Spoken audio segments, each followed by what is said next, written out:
Yo, what is up, everybody? Let's get it started. Shout out to everybody chilling with us tonight. Welcome to the DA's office. So glad you guys are here. I appreciate everybody showing up on time, man. It's always a nice thing when you come in and it's plenty of people in the chat already chopping it up, talking it up, hanging out. I love it. Thank you guys so much for being here. Hey, look. Hit that like button if you have not already done so. We got 52 people in the chat. Want to say a special shout out to the homie T. I don't know where he's at, if he's going to come through tonight, but shout out to T. Hopefully he makes it through. And if he's here, man, we're going to chop it up. We're going to have a good time, man. Hey, look, the news has been out there, and we're going to start the show off definitely talking about Rob Reiner. Apparently, yeah, he was found in his home, him and his wife deceased. And it's a tragedy, man. It's an absolute tragedy. So yeah, we're gonna start the show off just, kind of reminiscing on some of his old movies.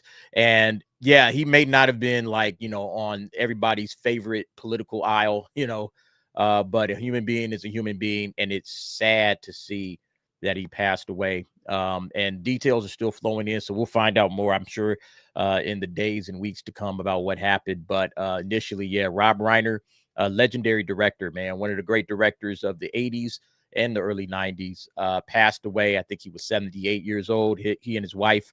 Yeah, it's a damn shame, man. It's a true tragedy, man. Real true tragedy. I hope the LAPD is on their game right now to apprehend whoever's involved.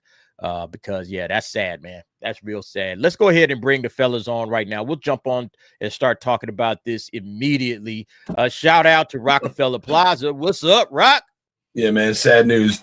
RIP to a legend. And I guess we'll have to talk about that. It's literally breaking. I saw it once you sent me I don't get on X. So when you sent me a message, I was like, holy shit, like 2 minutes ago.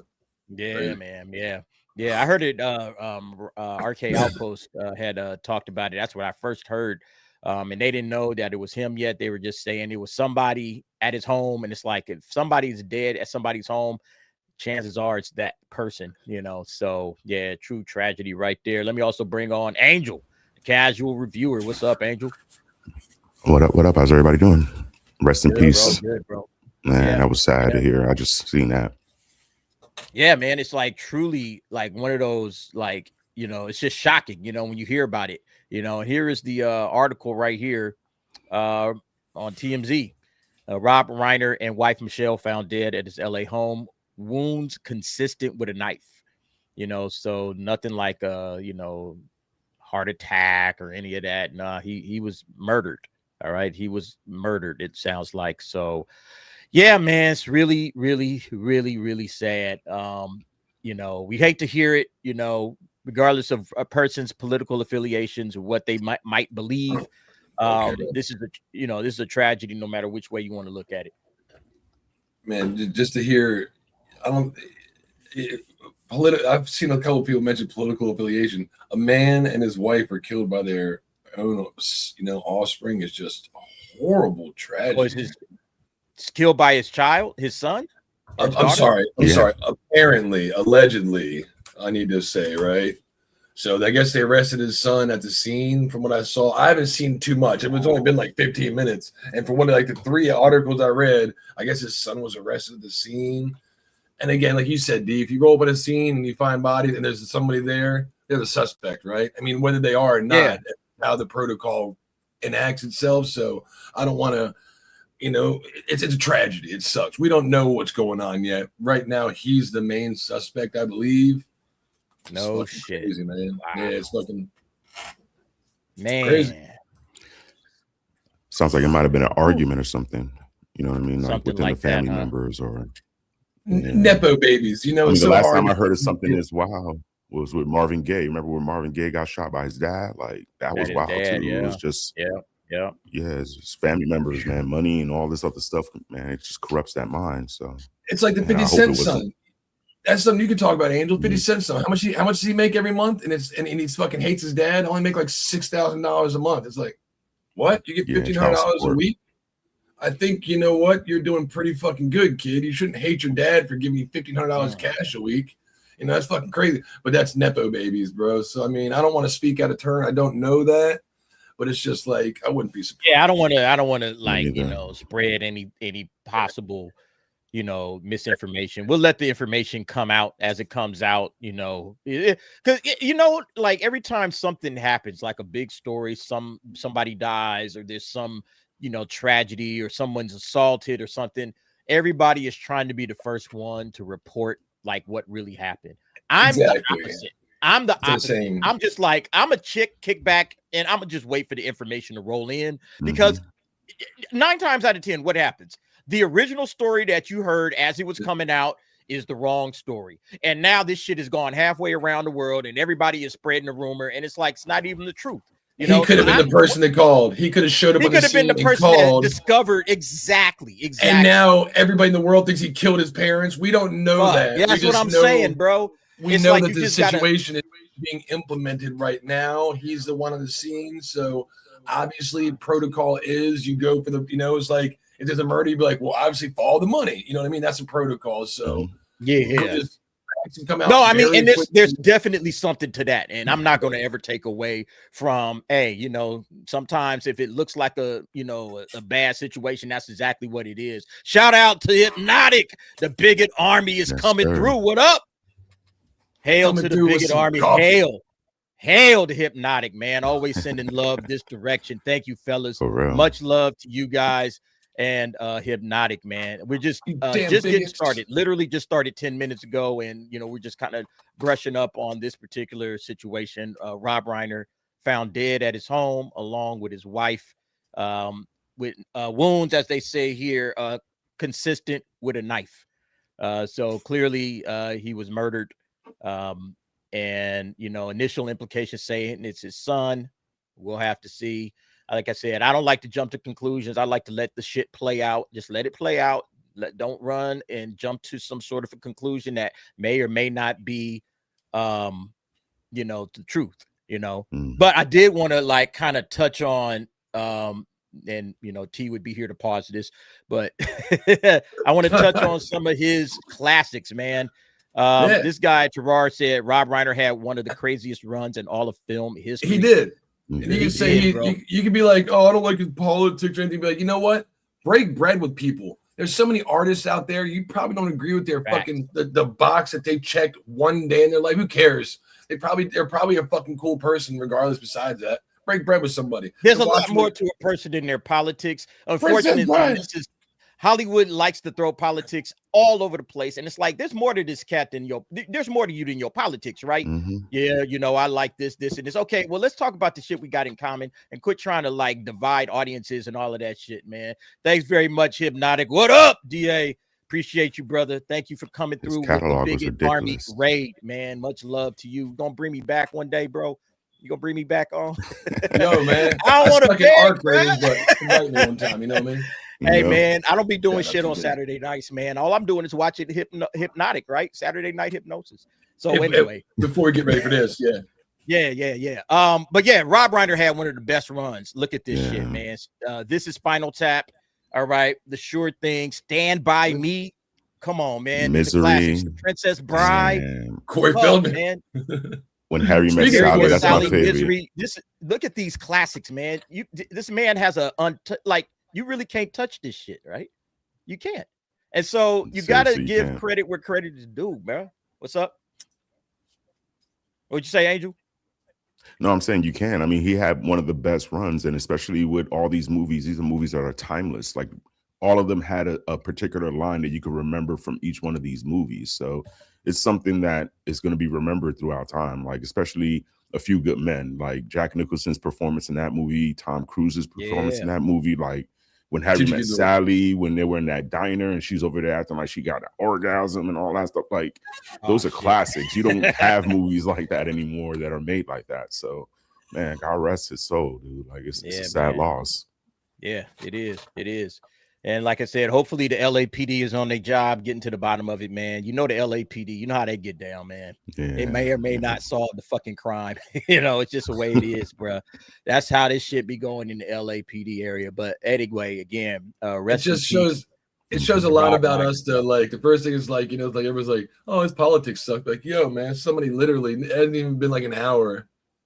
Rest in peace first thing we need to start saying as the internet culture is rest in peace to the family, Facts. all the, to the, anybody that needs help, extend a loving, caring arm to them. It's literally TMZ dropped this at 7:20. That's an hour and a half ago because TMZ is on it the second something's happened. They're getting fucking paid for 60 seconds to put that shit out. Half the time when shit goes down, I'm waiting on TMZ to report on it because when TMZ reports it, it happened. All right. Yeah. That's as close to it's outside of the mainstream, like, the big CBS and NBC and all of that shit. Outside of them, it's TMZ. If TMZ says it, damn it, it's true. It's the absolute truth. Hey, look, coming in hot. Uncle T, where you at, man? Coming in hot is a pause. That's a pause, dude. That's you can't get coming in hot. What are we talking about? He comes in fire. You coming in black and blotchy. What the fuck are you doing, man? What's going on? Where you at, man? I told you, man, I'm still under the weather, man. Look, bro, you could always be you don't gotta see him. Look at this dude, man. Look at him. What is it? It's an apparition. We've been watching it. Welcome to Derry. Fuck, motherfucker in the Matrix, man. Where you at, T? Come to Papa. I'm good, dude. I'm good. I don't know what's going on. I'm good. Yeah, I am. All right, there we go. There we go. Much better. Much better. Man. What's up? I feel like I'm liquor, man. Pause. I feel like I'm liquor. Y'all gotta bring alcohol to the party. So you bring some alka tea. Let's go, man. Wait. A few good men is a pause too. Don't be saying that on here. A few good men. Is it raining men? IMCA too. And nah, T. All right, look, T. Be serious for a minute, man. Rob Reiner, where is he at in your level of directing? Directors. Where is he at, man? Where do you put him? Pretty up there, man. I forgot that he did all those good movies, man. I agree with Angel and Rock and you. Hey. Look. This don't smell like seafood, huh?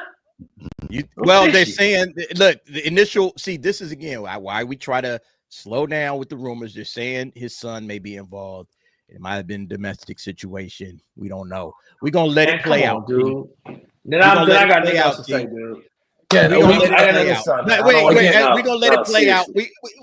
Motherfucker, we ain't here to be Scooby-Doo and solve the mystery, man. We just here to respect I got nothing else to say. Rob Reiner. You don't want to respect him. We'll move on. I misspoke, dude. That's too.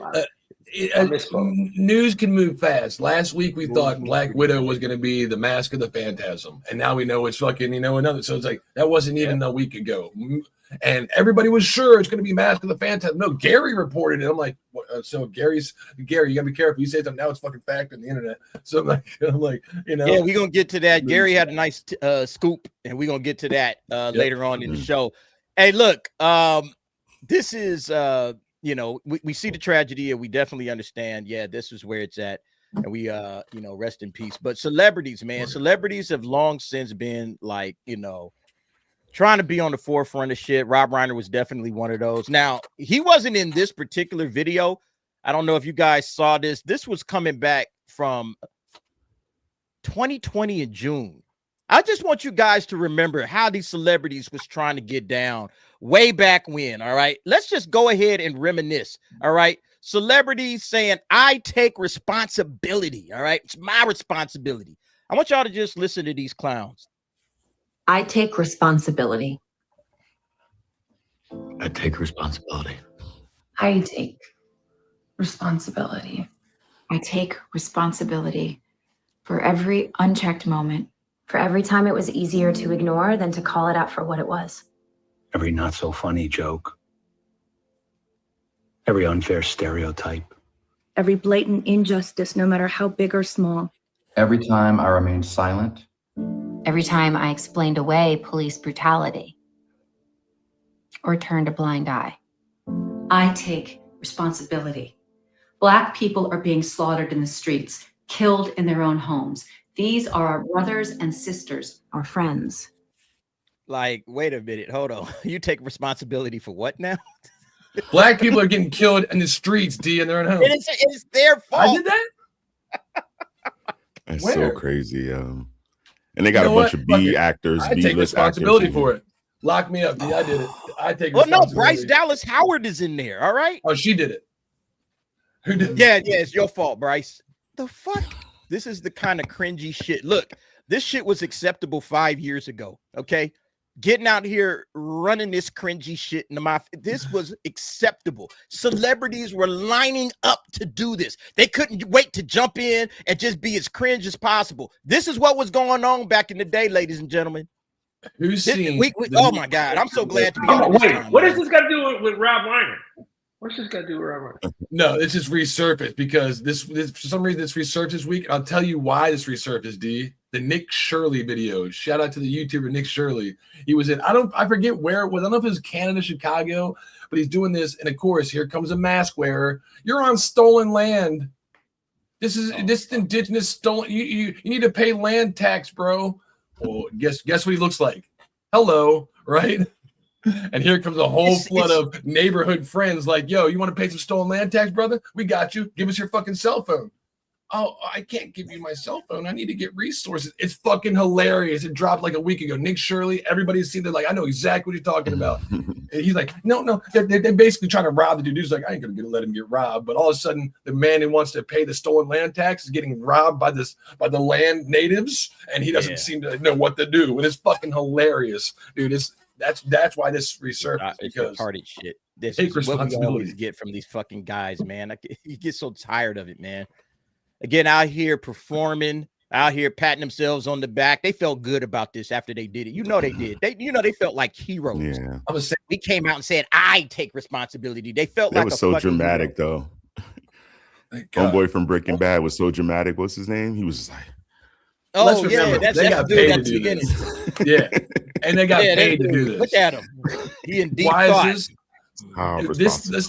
Let's remember why this is, because they weren't they weren't working at the fucking time, and so you know what? I can't keep my face out there in the public. This is a way for everybody while the summer of love is going on to get my face back out there and be like, I'm on your side, man. Hire me. That's sad all this shit, is. man. A sad fucking attempt to get hired. Yeah, that's Aaron Paul. Yeah, that's Aaron Paul. Aaron Paul. Fuck. And have you heard any of these fuckers get hired lately? This is some of the worst acting too. Let me say, this is some of the worst acting. These motherfuckers could care less about you, black people. All right, I'm just gonna let y'all know that right now. They could care less about you, but they trying to act like this. These are like, if you bought into this, which I certainly didn't. Yeah, this is Academy Award winning. Well, actually, not even that, because you can see right through they fake asses. All right, fucking ridiculous, man. Just like, come on, y'all. We ain't asking for this. Nah. Maybe T is. T, was you asking for this? Did you ask these white people to do this for you? You should have shook their hands, T. You're welcome. You're welcome. Yeah. I'm sorry. It's all right, man. T, your silence condemns you. Your silence. Did you? I forgive you. It's okay. Dude, what did you wrong? What is this? This was during the summer of love, T. And you know, this was 2020 summer of love. Yeah, man. That's what this was. Look, let's let them keep talking. Let's let these people continue to apologize for shit that they never had anything to do with. Our friends, white guilt, our family. We are done watching them die. We are no longer bystanders. We will not be idle. Enough is enough. I will no longer allow an unchecked moment. I will no longer allow racist, hurtful words, jokes, stereotypes, no matter how big or small, to be uttered. What are you going to do about it? Script. You can see him reading an example of what you're talking about. Exactly. Look at his eyes the whole time he's reading the script. He's like, will you name an example? Because I'm having trouble, visualizing this hypothetical you're talking about. Give me one example, please. I'll wait. Waiting. This is sick. This is so pathetic, man. In my presence. I will not turn a blind eye. Going for a jog should not be a death sentence. Sleeping in your own home should not be a death sentence. Nobody, man. Who is sleeping this? in your own home should not be. Well, she's the one indigenous person that probably put it all together, that they had to put in because they realized, oh shit, we got nothing but fucking white people in here. Yeah, she wrote the script. Echo. Yeah, I wish it was Echo, but no, she's the bitch that wrote the script or is filming it, because we forgot to put in indigenous any POC in this fucking fuck. We got film editor, come here. Yeah, get on screen real quick. We need you. That way we don't look like we're racist or we're doing something wrong here. So That's who this is. Yeah, it's so pathetic, man. So pathetic. Golly. Playing video games with your nephew should not be a Video death games? sentence. Shopping in a store should not be a death sentence. Business as usual should not be life-threatening. Shopping in a store? Give me an example. I stand against hate. I stand against hate. One. I stand against hate. I stand against hate. I will stand against hate in love. Against hate. I will make my presence known. And killer cops must be prosecuted. They are murderers. There it is. We can Killer turn cops. It is time to take Now you know what this is about. responsibility. It's Now you know what responsibility. Yeah. Now you know what it's about. Killer cops, dude. Now you know what this is all about. It's Now you know so what bad, time it is. man. It's like, again, I say it all the time. They think they treat black people like they're pets. All right. They treat us like they're pets. I gotta take responsibility for my pets. All right. My pets are running amok. Look, you're saying that you shouldn't have to go to a grocery store, you shouldn't be murdered, you know, this, that, and the third. Yeah, people say that about a lot of shit. They should have came out with this saying, I should be able to ride on a train and not be murdered. You know, they should have came out and said some shit like that. Where was that? Where was the video for all the people that was getting murdered by, you know, crazy lunatics? All right. Where was that video? Where was that I should video? be able to stand up for the natives Hollywood? of indigenous land without getting my iPhone robbed from me. Oh shit! Don't say that one. That'll go against the narrative. Yeah, this has been a crazy weekend, man. A lot of This has been a very ass crazy things. weekend. A But yeah, lot I of mean, it just frustrates me. Again, yeah, we Superior Nav. We talked about Rob Reiner already. We don't know we don't know what happened. Okay, we're covering it from the standpoint of he passed away, and we kind of talked about his legacy as a director. We don't know. I mean, if you guys want to go out there and play conspiracy theory and try to put all the clues together, even though none of y'all have been on the scene, like everybody want to run and do and play, you know, street detective and figure out exactly what happened. And it's like, Stop, D. Stop. Come on, man. All right, T. I'm gonna let T go because T. Let Uncle T go. He got something he wants to say. Drop his. He wants to tell us what happened. So he got something he wants to say. You what happened? Go I'm ahead. just saying, don't be game goofy, man. Come on, man. So you know, did anything get stolen? Like what? Come on, man. Why are you telling me that's the story? T, right we now? already said Like we already said his son. T, they already said his son, dude. But you don't think that it was a domestic issue. So what's your theory? Let's listen to it. His son went there and got him. Hey, son was probably cracked out on something and went in there and killed him, and he conveniently got away, dude. And then they're gonna catch him 3 days from now on a bender, probably on sugar boogers, and they're gonna say, "Yeah, you did it." But this man's a multi-millionaire. You don't think he got cameras all up in the house? You don't think he got the ring? He probably got stock in Ring cameras, or what do I got? Vivid. You got Vivid smart home. He got cameras all around, man. Come on, cash rules everything around me. Cream, get the money. Pause. Dollar bill, y'all. Dollar bill, y'all. Yeah. I mean, right. again, we don't want to speculate. Most of the time, the first speculation is correct. So in the week when it comes out that it ain't the Suns, T ain't gonna have shit to say. He gotta Hey, I'm gonna be on the same stuff as the video you just showed, where they like, hey, don't hurt black people, don't eat marshmallows. I don't care about responsibility. I take responsibility. The marshmallows. I take responsibility for dude. I don't want to hear all that, dude. Don't listen. Where was all that talk?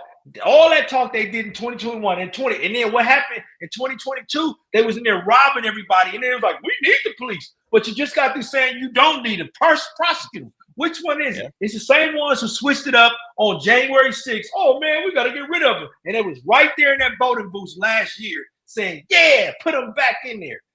America is hypocritical, man. I don't want to hear none of that, dude. People mess up no matter what color they are. Cut it out. Yeah. And I think this is brown. I'm brown. This is brown. My skin is brown. Nice buttery brown. The same brown nipples that were getting licked on last night. Damn. The same fucking brown. Okay, TMI. What are we doing here? That was getting That's why he's spicy today. That's why he's spicy today, son. He got that. You know, man. T on one. If y'all in for a treat, man, it's gonna be a great. I got T-bone today. Pause. I got T-bone. I was going. Don't worry, we gonna get to Welcome to Derry, and I can't wait. Let's finish this thing up. You know, we do our regular random bullshit at the beginning. Let's finish it up with this one right here. I just did a video on this, man. Man, the shills are too funny, man. They are too fucking funny. Crazy. I seen that live, and I didn't even pay attention to it like that. I'm dead ass. That happened like a month ago. That happened last month when he was. Okay, listen to what these shills. Listen. This is with James Gunn. All right. Let me set it up. All right. So James Gunn has got a panel in front of him. All right. 3, I guess YouTubers and shit. I recognize them all. I don't watch their shit, but I recognize everybody that's up here. I've seen Rian, I've seen Eric Voss, I've seen Heather doing something. I've heard of them. You watch enough YouTube and you watch enough shit, you come in contact with everybody. So I've seen these guys before. And Voss's Closet. We know him. Yeah. And this is some of the most shameless like admissions of we are just shills. We shill for this cat. And James Gunn basically says the quiet part out loud. Let me just rewind it a little bit and then listen to this shit. Like, to be completely honest, I really appreciate what you guys have done with the show and everything. I appreciate your shows. I think they're fun to watch, whether about my stuff or something else. This was my idea to do, a handful of people whose stuff I enjoy and say, let's give them a little bit of time, because I appreciate it. And you appreciate that. My gosh, thank you so much. Like, to be that guy, oh my gosh, thank you, James. We need to edit us into this. We need to put the 4 panels and put us into there. Like, he's talking to us. Be like, I really appreciate what you guys are doing. And be like, we appreciate you, James. We appreciate you, James. We need to edit this shit right. That's perfectly set up for Gary. If you're out there watching, dude, nerd riding a Friday Night Tech Panel, like, I really appreciate what you guys do. And have Gary be like, fuck you, flipping them all the whole time or some shit. This is perfectly set up, this little thing right here. This dude right here at the end, though, man. Look at just the look on his face as James Gunn is patting him on the head like a good little shill. Look at the fucking look on his face. This is awesome. Look. I really appreciate what you guys doing. I like watching you. Oh my God, man. This is sad shit, bro. I've never seen grown adults get so excited because James Gunn gave you a cookie. It said, thank you for being a great shill. Well, and I gotta do this, put this little thing together just for you wonderful shills. I love you so much. And I'm like, are you serious, bruh? Since we know he watches YouTubers, I got one thing I want to say. When it comes to Peacemaker season 2, John Cena was amazing. He wasn't the problem. John Cena, you're the goat. We're trying to get our own shield. James Gunn, you're the issue. We're trying to get our own shield put on. Man, hey, James, if you're watching this, bro, we got the best shield in the game, bro. Rock. Ain't nobody shilling like Rock and Shield. Rock. Shield for us, baby. Shield for us. That's right. When it comes to Peacemaker season 2, man, John Cena was amazing. His acting, when nobody said anything about the acting, that was great. Your writing, however, with the dick swinging everywhere, nobody wants that shit. So try to swerve sidelines. When it comes to Guardians of the Galaxy season 4, sorry, brother, just can't do it. We gotta go somewhere else. I know it says some other lady's name on there, like she produced it. We know it was you. We can see in the background. Quit playing. I love you, brother. If you want to come in here and say, hey, I love what you guys are doing. I really appreciate everything you're doing here. We'll be less cynical. I mean, more cynical and, less like on board, rubbing your shoulders the whole time. But we will give you some honest opinions. So come hang out with us, man. We love you, bro. We'll have better backgrounds as well. Yeah, we'll have better backgrounds, too. Look, that's not you didn't shill hard enough, Rock. No, I know you was kind of insulting. We need you to work on that in your off time, bro, and get better. I couldn't chill for it. We can have you on James Gunn. You could be sitting there right next to this fucker. All right, Eric. Well, I didn't want. I can't shill. What am I shilling for? Supergirl? I can't do it anymore. I just can't. It's like if it was something I like I would even when I watch Green Lantern, I was like, this looks okay. I told you it's gonna be trash. So I'm like. You know what I can show for? Welcome to Derry. If they're gonna do a Welcome to Derry episode season 2 or Welcome to the Shining season 1, I can show my ass off for that because this shit storybook ended, bro. So I mean I can't show for Supergirl. This was some of the look at him, man. Look at this dude's face. You could just see him like, he's fucking. That was the sound he had. Climaxing. Like you can see him, man. Oh, this is such a bad move, a bad look, bro. That's how I want to die. Right I would get off the internet immediately after this. Like, you know what? I can't do this shit no more, man. My manhood is on the line at this point. So I got to just go ahead and cough it up and just say, you know what? I'm done with the fucking internet. No more YouTube, no more media coverage, because this is what this shit leads to. This media coverage leads me looking like that. This is the problem that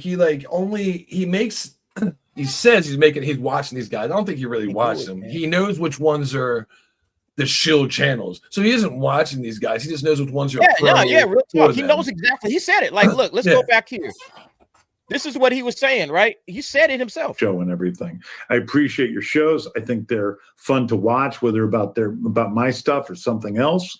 This was my idea to do, a handful of people whose stuff I enjoy and say, let's give them a little bit of time, because I appreciate it.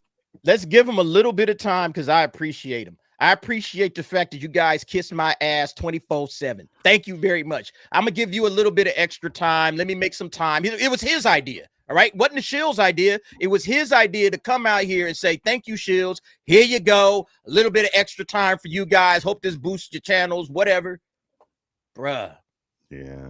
Yeah, that's a great little episode. I was watching it live. I was literally watching this thing live. Like, this happened when they were doing the Superman promo. Because this, matter of fact, James, they were talking about Peacemaker during this episode, and they were just asking him a gang of questions, trying to figure out what was going to happen in the season ending of Peacemaker, and they didn't even get any info from him. He didn't tell them shit. Like, he's like, I'm here.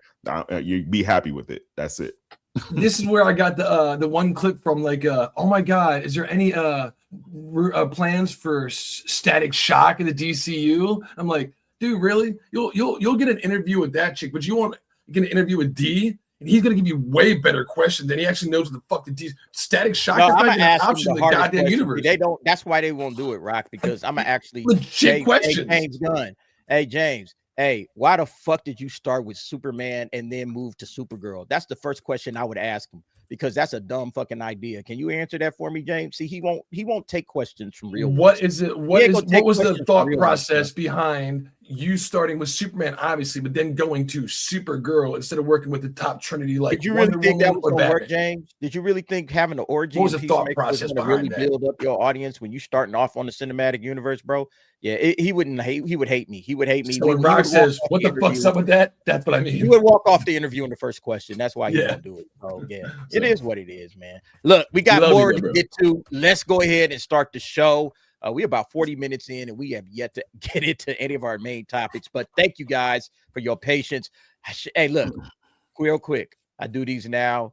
Gifted memberships. Shout out to everybody that's hanging out with us. I gifted 5 memberships. I hope you grabbed one. If you did, keep in mind, you can always watch all the nightcaps on the replay. All right. Nightcaps available for members only. You can watch them on the replay. And there's a lot of member only videos. I'm doing member first videos as well now. And then, of course, we are going to have member streams every month. So every month, if you want to hang out, join the panel, you can. We had one last night. It was a blast. And I hope to do more and more member streams. So make sure you chilling with us. It's a dope time hanging out with the fellas. Hey, what could be better, right? What could be better than that? So thank you very much to everybody that got the memberships. Hope you enjoyed the free membership. And then also Draconis. He drops 5 gifted memberships. Draconis is one of my top dogs. He has his own emoji. All right. So make sure you guys lace Draconis up. Let me actually do that myself. All right. I'm going to lace up Draconis. Thank you, Draconis, for you and your support. Appreciate that, brother. Always and forever. Draconis, he is one of my top supporters. So thank him in the chat. If you guys got a membership or if you are already a member, give him some love because he's always supportive and I appreciate him. Thank you very much, Draconis, for the 5 gifteds. That's 10 on the night. So we got 10 new members. All right, let's keep it cracking. We got Rafa Balde for €5 saying, man, this shit is giving me the right amount of high blood pressure. Somebody get their cousins out of here. Embarrassing, bruh. The celebrities, man, that celebrity video is hella embarrassing. And everybody that watches that now, I bet you, I'll bet you them €5 that you just put up there, that every last one of these celebrities is embarrassed on that video right now. If they were watching that video again, they were saying, man, this was some cringy ass shit, wasn't it? Same thing, you know, taking the responsibility for, you know, white brutality and police brutality of now living in indigenous land, you know, stolen land tax and, you know, free palace. It's the same. They're you know what I heard the other day, D, a black girl, she said, you know, she's not racist because black people can't be racist. What? I heard it in college. Somebody told me that. You believe everything you hear, bitch? If you believe everything, well, you know what? You're also stupid. You believe that? Yeah, that's like the dumbest. Like, black people can't be racist. Like, black people are some of the most racist people I know. The fucking definition, anybody can. You got to be hateful towards somebody that's not your race. Anybody know? Like, the most racist fucking people I know are black. Allegedly. I mean, I'm just keeping it real, man. Like, y'all, man, like, and I'm a black man saying that. Like, knock it off with that shit. Black people can't be racist. Bullshit. They can't be racist. They're hive minds is what I'm getting at. All I have to do is just not think for myself and just hear somebody whispering it. Talk to an old black man or old woman if you want to hear some real racism. Y'all ain't heard. Y'all ain't heard stories. Go talk to Jesse Lee Peterson. They'll tell you about Woolworth. Hear the Woolworth stories? Right. They'll get down and dirty with it. Thank you very much, Rafa Balde, for the 5. We got Super Sly 75 for the 2. Remember Gator's final scene from Jungle Fever? Why do it rings a bell, but I can't remember. Oh, when he was dancing and doing a little jiggly move. Oh, yeah. Very, very spot on there, Super Sly. Real talk, very spot on. Thanks, bro, for the 2. Shout out, Super Sly. We got Johnny Ringo's Ghost for 5. Here's a few dollar bills for y'all. R.I.P. Rob Reiner. Hail to the chat. God bless you all. Thank you very much, Johnny Ringo's Ghost, for the $5. Yeah, man. Rob Reiner, man, legend, man.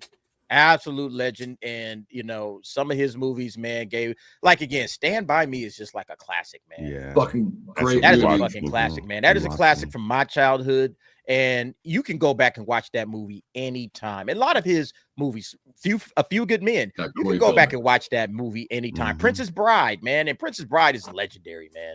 The guy was a genius when it came. Hey, check out my video about that. Hilarious. Oh, Princess Bride, yeah. He did a Princess Bride review, so check that out for sure. Look, man, the guy was a legend. That. Yep. Real talk. Thank you very much, Johnny Ringo's Ghost. And then lastly, we got Rafa Balde again for 2. This shield looks like a ghost. You mean this guy? Yeah, he kind of do, don't he? That's a great. Yeah, bro, that does look like a ghost Jedi, man. Bruh. Yo. The Force Ghost? Bruh. The shield is with boss. Not a Jedi, Force Ghost. He'd be a fucking he'd be a Sith Lord. Damn. Fucking that's sad shit, man.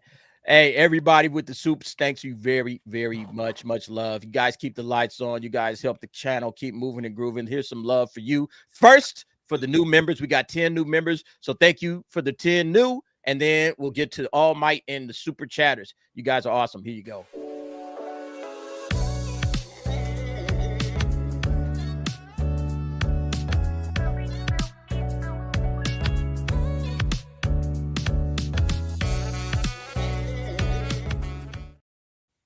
All right. Thank you very much. Yo, and then we also have our super chatters, a little All Might for your life.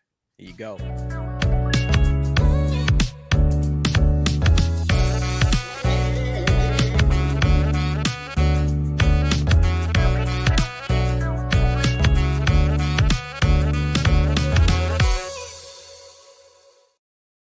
All right, we're going to start it off with the comment of the week. You know how we do. We always have one comment that really galvanizes, you know, what's been going on this week. This one comes from Kyusei Kawakami, 2611. They literally start by pissing on Superman. Could not be more clear. All right, so that obviously comes from my Supergirl video. We talked about the Supergirl trailer. And yeah, they literally started the damn trailer off by pissing on Superman. That pretty much sets the tone, in my opinion, for the James Gunn DCU, because it seems like everything James Gunn is doing is pissing on what we as the audience want.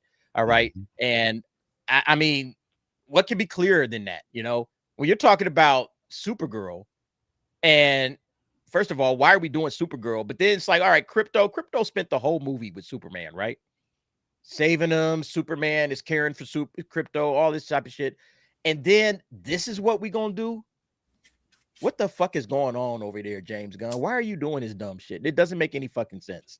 Well, at least he's not going to tell us you got to watch this to know how they connect. That's the continuity right there. That's how he's going to connect Superman to Supergirl is. Did you see Superman's photo in the newspaper? Same universe, obviously. That's the laziest fucking writing I've ever seen. Sci-Fax, who's drunk half the time in this thing, will tell you that. Why didn't you put Lex Luthor in there and show like then you could have reminded the damn thing? It would have been something as simple as that was like way better writing. Like, yeah, why didn't they put Lex Luthor there instead of him? It's because, like you said, they wanted to degrade him. They wanted to grade Superman by man's and then uplift the woman by that's horrible. That something as simple as just replacing that. It does the same thing. Let's see what it says. Superman saves town. The clear reactor explosion or some shit. Yeah. So I guess it's showing like a newer event that happened. But there's a Supergirl article Let me next ask to it. you a question. T, you a Superman fan? Like me and you, like that's our guy. All right. You know, y'all don't know me and T go way back, man. We vibe over DC shit all the time, man. It's one thing me and T always seem to be in alignment with. When you see this pissing on Superman, they got the Crypto pissing on this picture of Superman.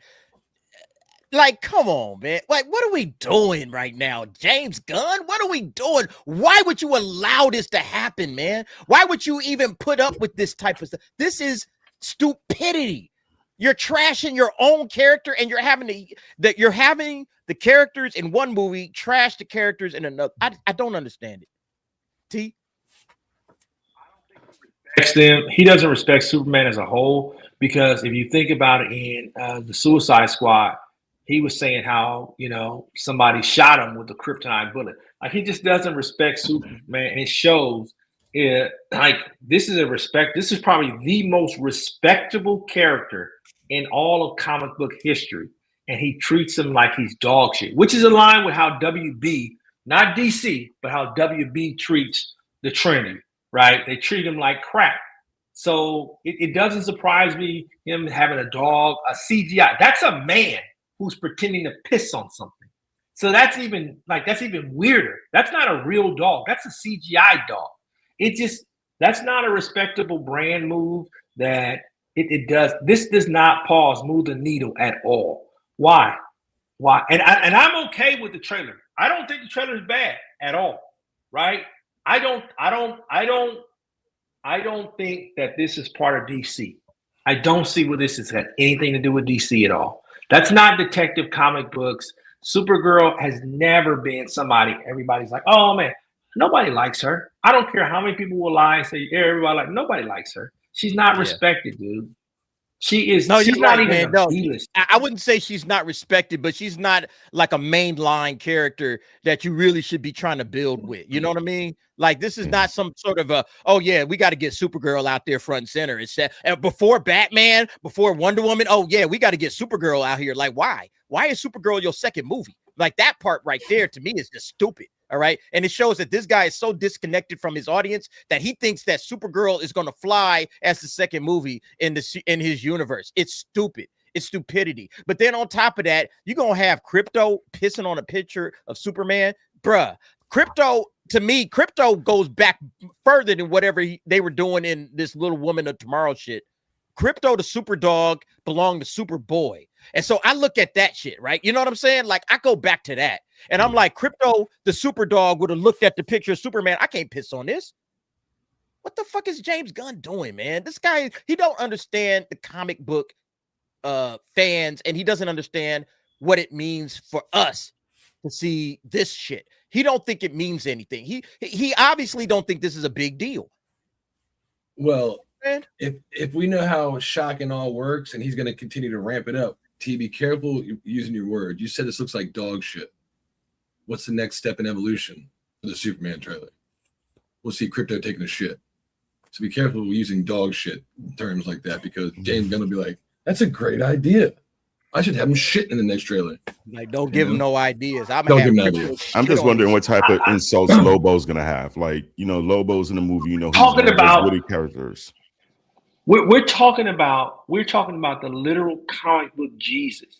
This is comic book Jesus we're talking about, and you're treating him like, dude, you might as well put thorns on his head, a crown of thorns. Dude, what are you doing? Yep. Why are you treating this man like this? I don't know why. It doesn't make sense to me why you would treat this man like crap. Even her. If you wanted to do her Supergirl as, hey, I respect my cousin. He's like, what are you doing? You're not doing anything to mend fences, dude. You are, or build bridges, dude. You're just throwing it away, dude. Do you think Zack Snyder would ever do this? Do you think Richard Donner would ever do something like this? This is so no. I They agree. respected the characters. They respected. See it again, man. That's part of this. Like, I don't know what James Gunn. I think he's Gen X. But it's like, how could you possibly not understand how important this character is?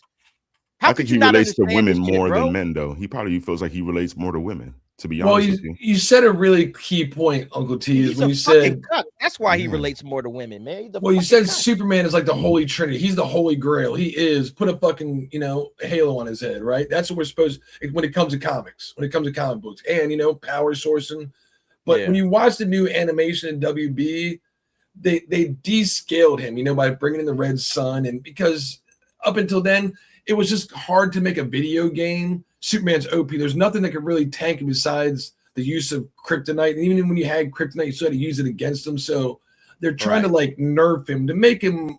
And I get it, because he is fucking OP as shit. But that's the point. That's the point, because when he goes bad, and in Injustice, he's supposed to have this one character that understands he has the strength to be bad, but chooses not to be. You know what? I just saw this, man. So she's a thief too. I just literally saw her. What is she grabbing right there? Probably grabbing his drink. Oh yeah, his drink. I literally I'm just now seeing that. That's another piece. That's so I can tell you what this is. This is a monologue. Piece of right there, looking at the camera. She's walking through this whole part. She's talking, and it gets to one part. She's like, "This ain't that story, baby," or something like that. When she's about to take a shot. This is like a little introduction monologue. She's walking through. Yeah, she's breaking the wall. She's breaking the fourth wall, talking to us, the audience, right now. Like right there. Look, baby. And so this whole little part, she's gonna start. This is gonna be the introduction scene right here. And that's how I can tell you it's a shit fucking film. Because when I'm looking at the trailer, they gave us nothing out of it. Look, they're like she's talking to us, the audience, way too long in that trailer.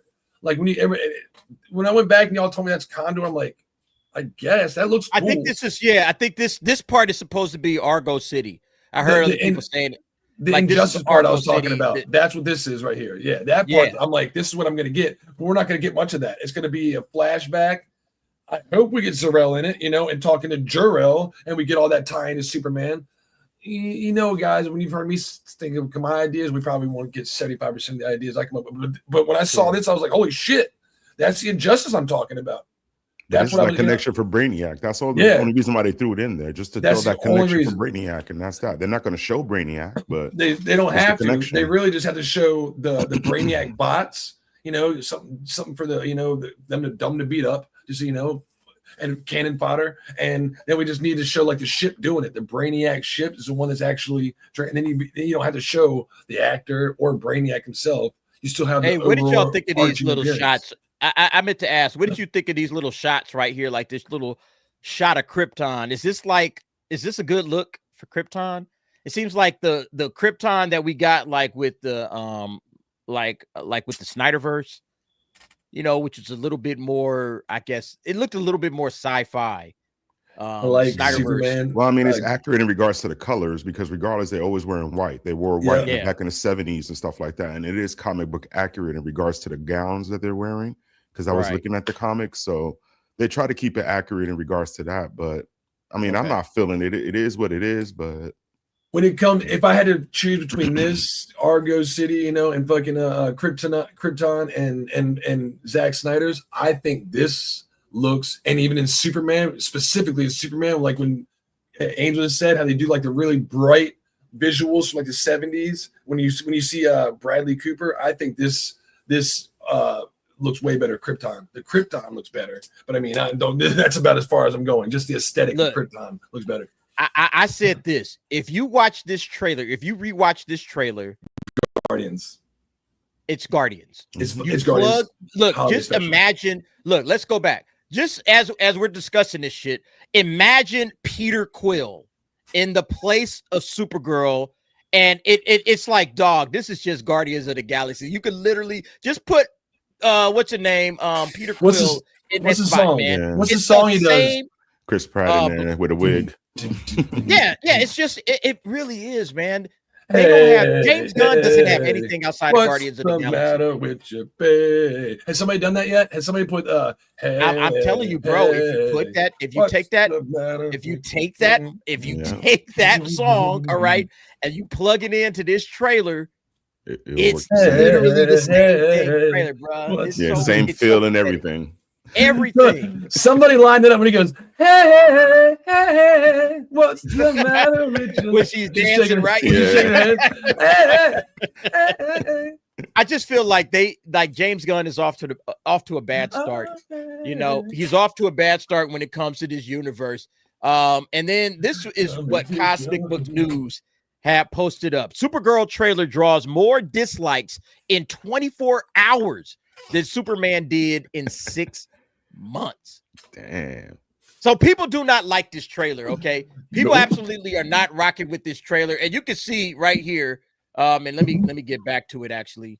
It had 40,000 dislikes. So this is where it's at as of right now, okay? 40,000 dislikes. Obviously, it's not a ratio, all right? It's doing quite well for itself, 362,000 upvotes, all right, or likes, but 40,000 dislikes. But it's more than Superman had in its first, 6 months, it said. That's absolutely insane, man. So where's the audience for this? Let me ask you, T, who's the audience for Supergirl? Who's going to do Tank? This movie will be, this will be gone in 60 seconds. Nobody wants to see Will Poulter in a skirt. I mean, you're getting the female version of Adam. What was it? Adam Warlock. Come on, man. This is not. Yeah, good, I just noticed that. Yo, she looks like John Bon Jovi. When T said Will Poulter, now I can't unsee I can't. He said it. Now I can't unsee it. And the eyes and the nose, I just cannot unsee it now. The whole time I'm sitting looking at her now, I'm just cropping her hair out in my mind. Fuck, man. You messed up Millie Alcock forever, man. The hair looks like it's photoshopped to me now. It's fake. It was like, wait a minute, she got like a buzz. That's Will Poulter. That's Will Poulter. I mean, come on, man. And she got a dragon hair too. I mean, pause. She looks like a dragon too, man. Like, look, that's a house. Like, she just come on, man. She looks like the Lion, the Witch, and the Wardrobe. What is that? Like, just all of them. Look, she looks like her first name is Narnia. I just don't. Do you want to go see this? Nobody is. Who is hyped to go see this? They're not with that. And get that stupid ass dumb S on your. It looks dumb. Look at that. Oh my god, she's cosplaying Supergirl. As actors, man, I feel sorry for them. James Gunn has pretty much messed them up. Like, he fucked them up after this. Like, earlier I was watching you on Verbal Riot. On Film Thread, and when my man came to us, said the S is for Star-Lord. Perfect.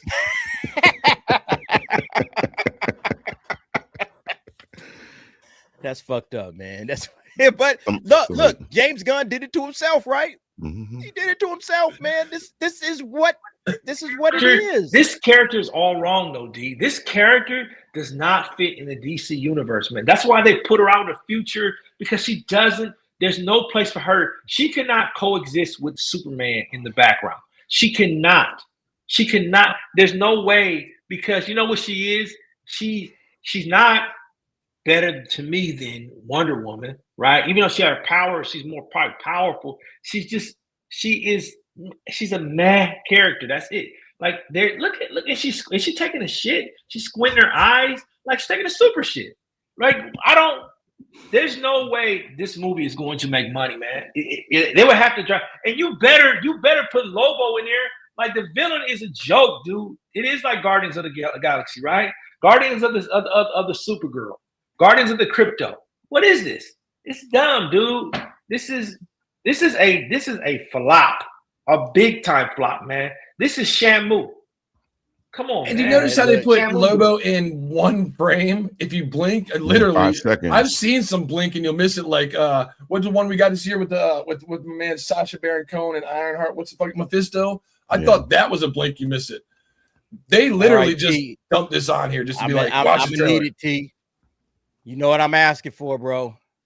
We're gonna need a T rating. She's like, she's in that 4 or 5. I don't 4? know. She's low. She's down there, pause. She's down there.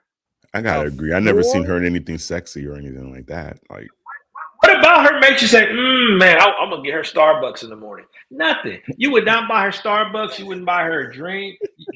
I mean, you bought Will Poulter. Hey, Will, you were great. You were great in some of these roles you in. Look, she's got Welcome to Derry all over her face. Welcome. Pause. But somebody probably did Derry on her. Holy but shit, hey, look, man. that's a good one. I don't want to see her Derry hair, You said a low 4. We got a low 4 right here. I agree. Butterface. it's y'all are cold, man. Whoa, Sean. Wait a minute. Hold on. Sean. You know Sean's always going to go against the grain. Dude. Sean always go against the grain. An easy 8. An easy 8. And she ain't even easy 8 after you take your Viagra. What are you talking about? You gotta have this is 8 beers, man. Maybe that's what it is. Easy 8 beers in that she's an 8. What are you talking about? Jeez. I hope she doesn't turn into Power Girl. First time I agree with give her a push-up, bro. This is what y'all like. This is what I'm talking about, D. This is I'm telling you, man. I figured y'all out, and I've been putting some thought into this while I've been away. Y'all grade on the curve, man. I'm telling you, man. Since the passing grade was a C at 70%, now we're grading on the curve. This chick, there's no way. I'm going past her in the bar. She's not even beer goggle worthy. You know what she is? Not it. Let me tell you what she is. So from a gamer right here, I'm the resident gamer. If y'all don't know this channel, she is the uglification of video games lately. The Lara Croft that before they've been reinstated to the current Lara Crofts, the Horizon Zero Dawn chick, the Star Wars chick, these hot fucking actresses that are like, you know what? Let's make them ugly as fuck. She's really not. You know what I mean? She's a decent girl. She's an average looking chick. But they want us to make average looking chicks. She's an average looking girl. That's all I'm getting at. She's average, T, but they want Kendrick says gooning. You know, she's part of the cute, not sexy movement in Hollywood. Exactly. That makes sense. Is that a real movement though? Yeah. Cute, not men sexy. Need to stop. Men need to see women for lead roles, D, and not be because, well, she's cute and hot. I don't need to be gooning over her and be like, wow, the only reason she's got this lead role is because she's got some nice tits and she's cute. So she's a powerful woman. And to be a powerful woman, you don't have to be beautiful. But she ain't even got titties, man. I would say like old girl from the Silver Surfer like that too. She's cute, but she ain't sexy. Silver Surfer chick. Oh, she's average girl. Ozark. Yep. Right. When we did her, what was she, like a 5? It was like, she's a 4. She said, but you know what? If anybody, she would have go up to everybody in his audience like, hey, you want to go to date this weekend? We'd probably be like, yeah, I date her. She's an average girl in real life. But when it comes to the main screen, you're like, wait a minute, why does Chris fucking Hemsworth got to be all fucking 280 fucking pounds of solid iron and perfect? But when it comes to the women, it's the uglification of women in Hollywood. We want to see them for being the bosses that they are. So wait a minute. All right. So wait, hold up. So what y'all saying is Hollywood is now starting to promote these like less thans instead of the 10s. We need 10s. Wait. Is that what y'all are saying? The cute, not sexy movement? Yeah. Yep. That's pretty much what's going on right now. Don't T, stop it, T. Wait a minute. Somebody we opened up. Oh fuck. Why did we do this shit? Why did we this thing is the sexiest thing? Get the fuck out. Y'all better stop. Pandora's box, ladies and gentlemen. Look, that's your height. No, because no, Rock made a point. Like, she's getting a lot of burn, and it's like, wait a second. This isn't Like Hollywood back like 30, 40 years ago, she would have like He's an extra. Nah. We wouldn't have been rocking with her. Now she is glam. She is out there. They're promoting this. And the same thing that, like you just said, with Millie Alcock. It's like, yeah, we trying to give them cute, not sexy. Like she's like, could you say she's cute? I don't even know if you could say she's cute. She just kind of got she's average. She's just average. She's somebody that you would look at very quickly, but just keep walking by. Like she's not somebody that you'll say, "Oh, I." She's not a head turner, she's right? A female version. She looks like Mr. Furley. She looks like Mr. Furley, and you guys want to crown her. Stop all this. That is mediocre at its best. Look at her. Look. Oh my gosh, dude. Y'all better stop crowning these. Look at that. Look at her or it or what? What is that? Baby got flat. Telling you, she like a real. You know what she looks like? Look, she looks like Siri.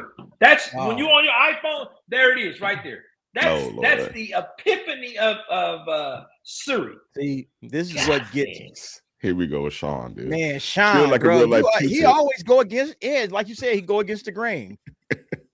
He T's best friend, man. That's why T and him get along. This is yeah. I'm starting to pick up what you fellas are putting down. All right, I'm starting to pick it up. Yeah, that's basically what's happening right now. Rock, you muted. Rock, you muted.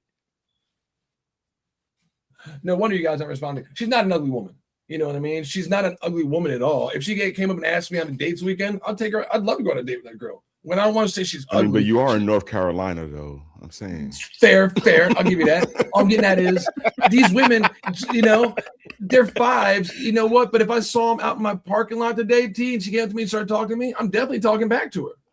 She ain't fucking garbage trash. She's very well presentable, put together. She's a decent looking lady. The problem, that's what Hollywood wants, you know. But when it comes to men, we have to be the lead man. Look at that fucking dude in Superman. You know what I mean? It's like you couldn't get some fucking they couldn't be non-average to be Superman. They got to be. Yeah. So it's like when you come to, you know, chicks, the chick in Superman. We all look at her like, wow, this is what we do, right? Look, do you really think Kevin James is going to get with Lily? What was her name? Lily something on that show he had? Come on, man. That's just what television programs you for. The hot chick with the fat guy, you know what I'm saying, or the unattractive male. Ray Romano with his lady, right? I mean, that was kind of like square for square, but I mean, like that's what they do, right? Like that's Hollywood. I think the fact you don't have to be ugly to be unattractive, right? You don't have to be beautiful to be unattractive, or like it doesn't matter. It's if you give off something. She doesn't give off sexy to me or any kind of curves or hit. Like she's not appealing to me. Where I'm like, damn, man, you know what, man? I think I want to. Like when I used to watch Married with Children, I'm like, why is Al don't want to go in there and smash Peggy, right? Till I get it now. But as a young man, I used to be like, man, you need to go there and tear that ass up, man. What's going on? But now I get, she got on his nerves. And he was tired of that old pussy. I understand that. Like these girls aren't sexy. They're not alluding to anything. They're not, because they can't compete with the internet. When the internet opened up and you got to see Instagram and you got to see all these beautiful women, it put pressure on these girls that are fucking regular looking chicks. They're not noticeable. You're not gonna notice her. Well, you might notice Will Poulter, but I mean, you're not going up to her and say, hey, you know what? Let me buy you a drink. Look at her shoulders. Is that shoulders of a good looking woman? No, that's a good. When you said Married with Children, Peg, Uncle T, when you talking about Peggy, you know, from Married with Children, we can all agree, was she a 2, hard 3? You know what? But that one day you want to lose your streak, T, and it's been like a month, right? Hey, look, Peggy had body. You taking Peggy? Don't you going too deep? Peggy had body. Peggy Bundy had body, man. Yeah, she was banging, dude. She isn't a fucking 10. Everybody checking, like, yeah, I'm taking Peggy. She like the Exorcist. She looks like the Exorcist with makeup on. She looks like you want that. All right. Look. We've dwelled on this long enough. We dwelled on topic, but you know, it's look. Sometimes we gotta let the goons just kind of goon. All right, so there you go. All right, let's talk about this one right here. All right, because we got another. This was one trailer, But next week, or coming up on Thursday, as a matter of fact, Thursday, right? We got a big movie dropping Thursday, Friday, this coming weekend. Avatar, right? Avatar, the way. Oh no, it's not the way of water. What is it? Fire and Ash. All right, Fire and Ass. A lot of people Song of call Ice it, and Fire. but there's going to be a big trailer dropping, and that's Doomsday. And they have come out with the announcement that there's going to be multiple Doomsday trailers. We're not just getting one trailer, we're getting 4. Well, somebody came out and said, hey, man, these Doomsday trailers are boring. This is on Comic Book Movie Rumor. Multiple Avengers Doomsday trailers now described as boring. And you start wondering, okay, maybe they are, maybe they aren't. I don't know. But at the end of the day, this multi-trailer, like, I guess, what do you want to call it? Like strategy? I think it's short-sighted because I don't think people are going to watch Avatar 4 fucking times to see 4 different Doomsday trailers. And if the first one is boring, I'm sure as hell not going to see the second or the third, okay, or the fourth. But this is what the rumors are right now. This is on comicbookmovie.com, and it comes from My Time to Shine. Hello, I'm gonna just zoom in on this. Yeah, My Time to Shine. So hello says the Doomsday trailers are all boring, but will the movie be good? So, what are y'all expectations? Are you, first of all, let me go around the horn. All right, I'm going to see Avatar because channel purposes. I probably wouldn't see it otherwise. But Angel, T, Rock, are you guys going to see Avatar this week? Nope. Yeah, just to go see that first Avengers trailer. Okay. Yeah, just see that first trailer. That's it. Okay. After that, it's about to be a race. Avatar, man. But D, what did you tell me when I was like, oh man, D, have you seen Avatar? He's like, it's Dances with Wolves. Why would I want to go see that, T? You're like, it's Dances with Wolves.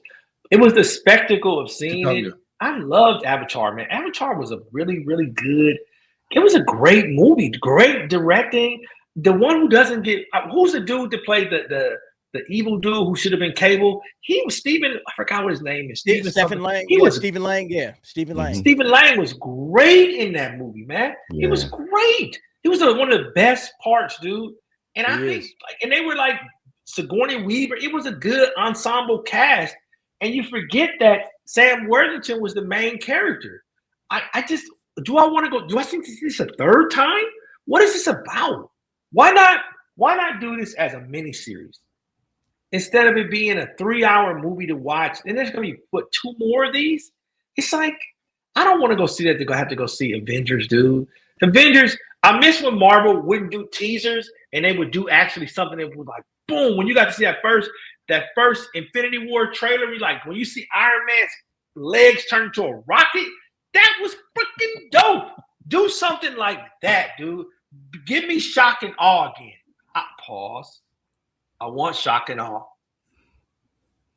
I have a question though. Why aren't they just holding off this trailer to drop it during the Super Bowl?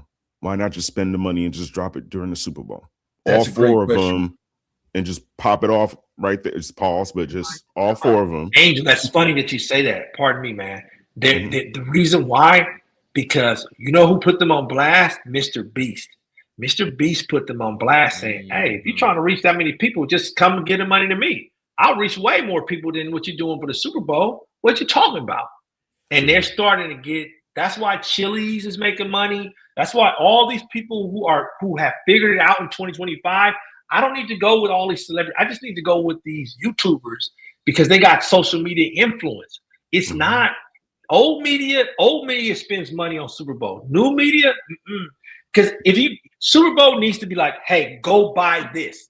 You remember back in 2009 when we coming off the recession, and hey, they kept running those stupid ads, and they weren't telling people what to buy. They were just trying to do funny commercials. The Doritos commercial, of course, the black kid slapping the dude, messing with my mama, and all other stuff, or the Snickers thing. You need to tell people what to buy. Tell them what to buy, man. Tell them to go see this. Do that. Do what Tom Cruise did.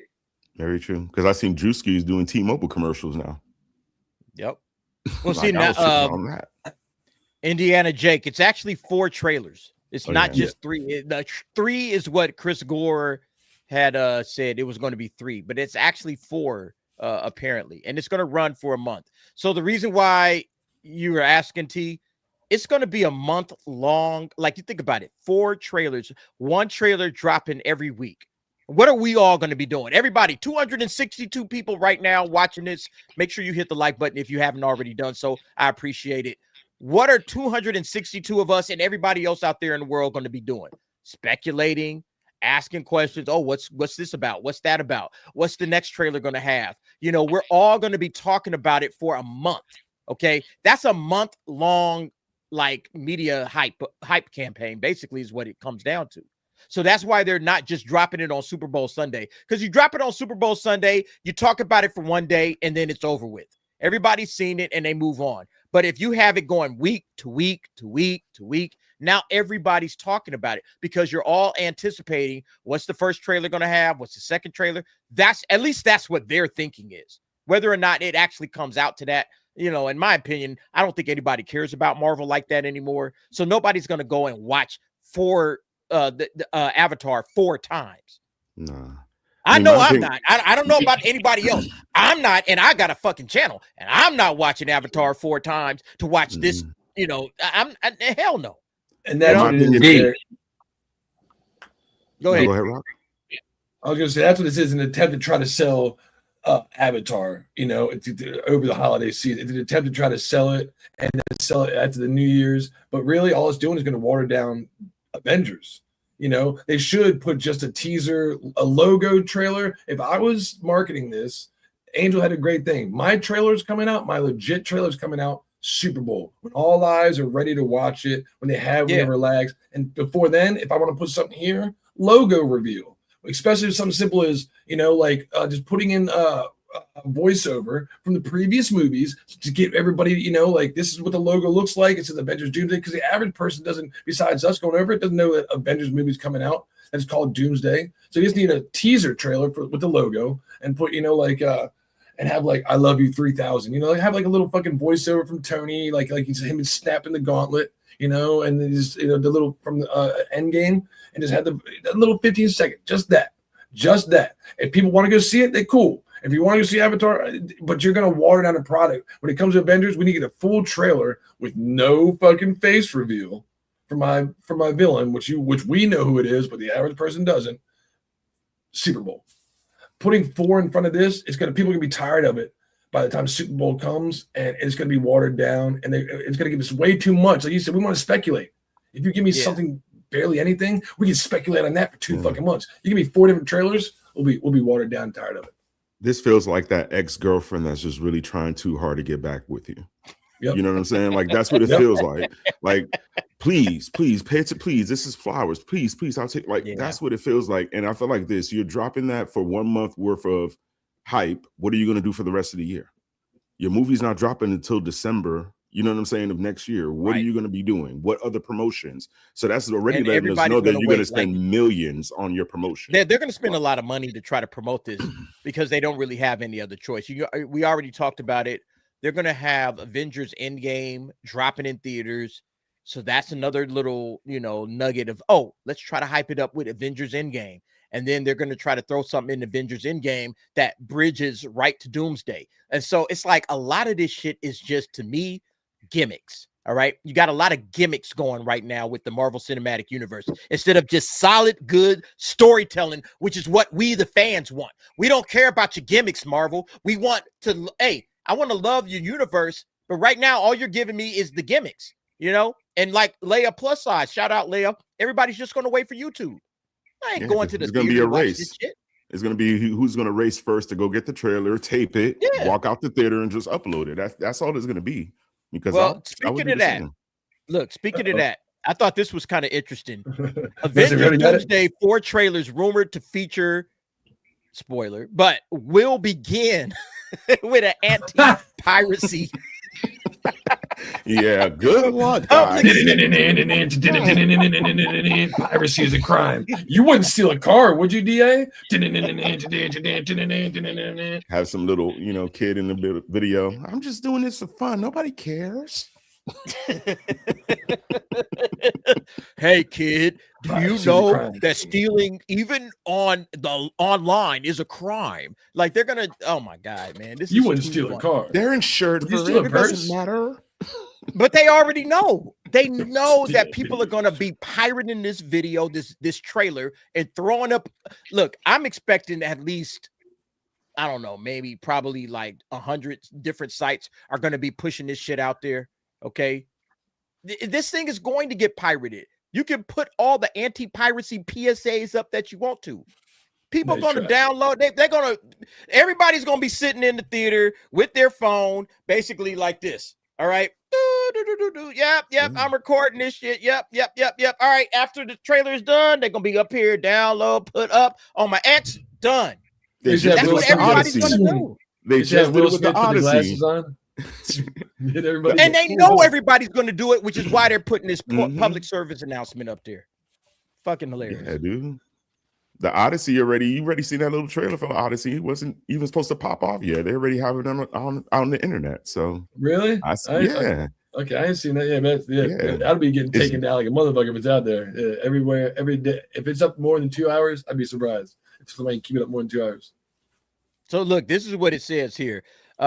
It's going to make leaks inevitable, though Mike the Program, who previously revealed that the trailer has arrived at his theater, has confirmed that the 1 minute 27-second sneak peek will play after an anti-piracy policy from Disney that will run for 34 seconds. And it seems comical in addition when the excitement surrounding the teaser means social media will be immediately flooded with these low-res recordings. Yeah, everybody's recording this.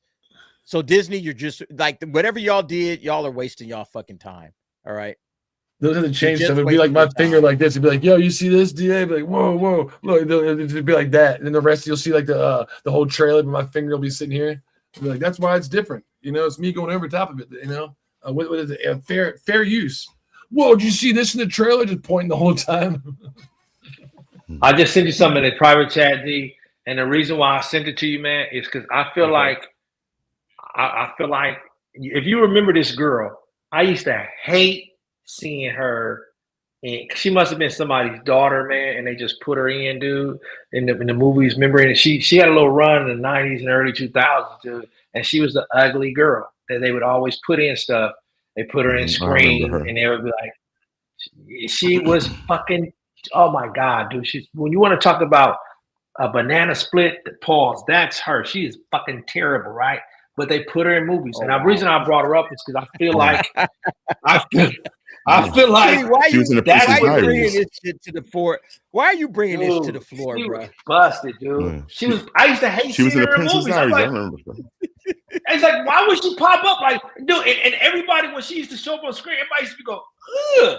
Like, that's what I feel like Endgame is going to do. They're going to put these people in Endgame for you to be like, ow, what are you doing? Because you need, dude, this girl was horrible. She's smiling right there. Look at the Joker. God dang, dude. What was she in? She was in the Princess Diary. She was just in Wednesday. She was in the most recent season of Wednesday.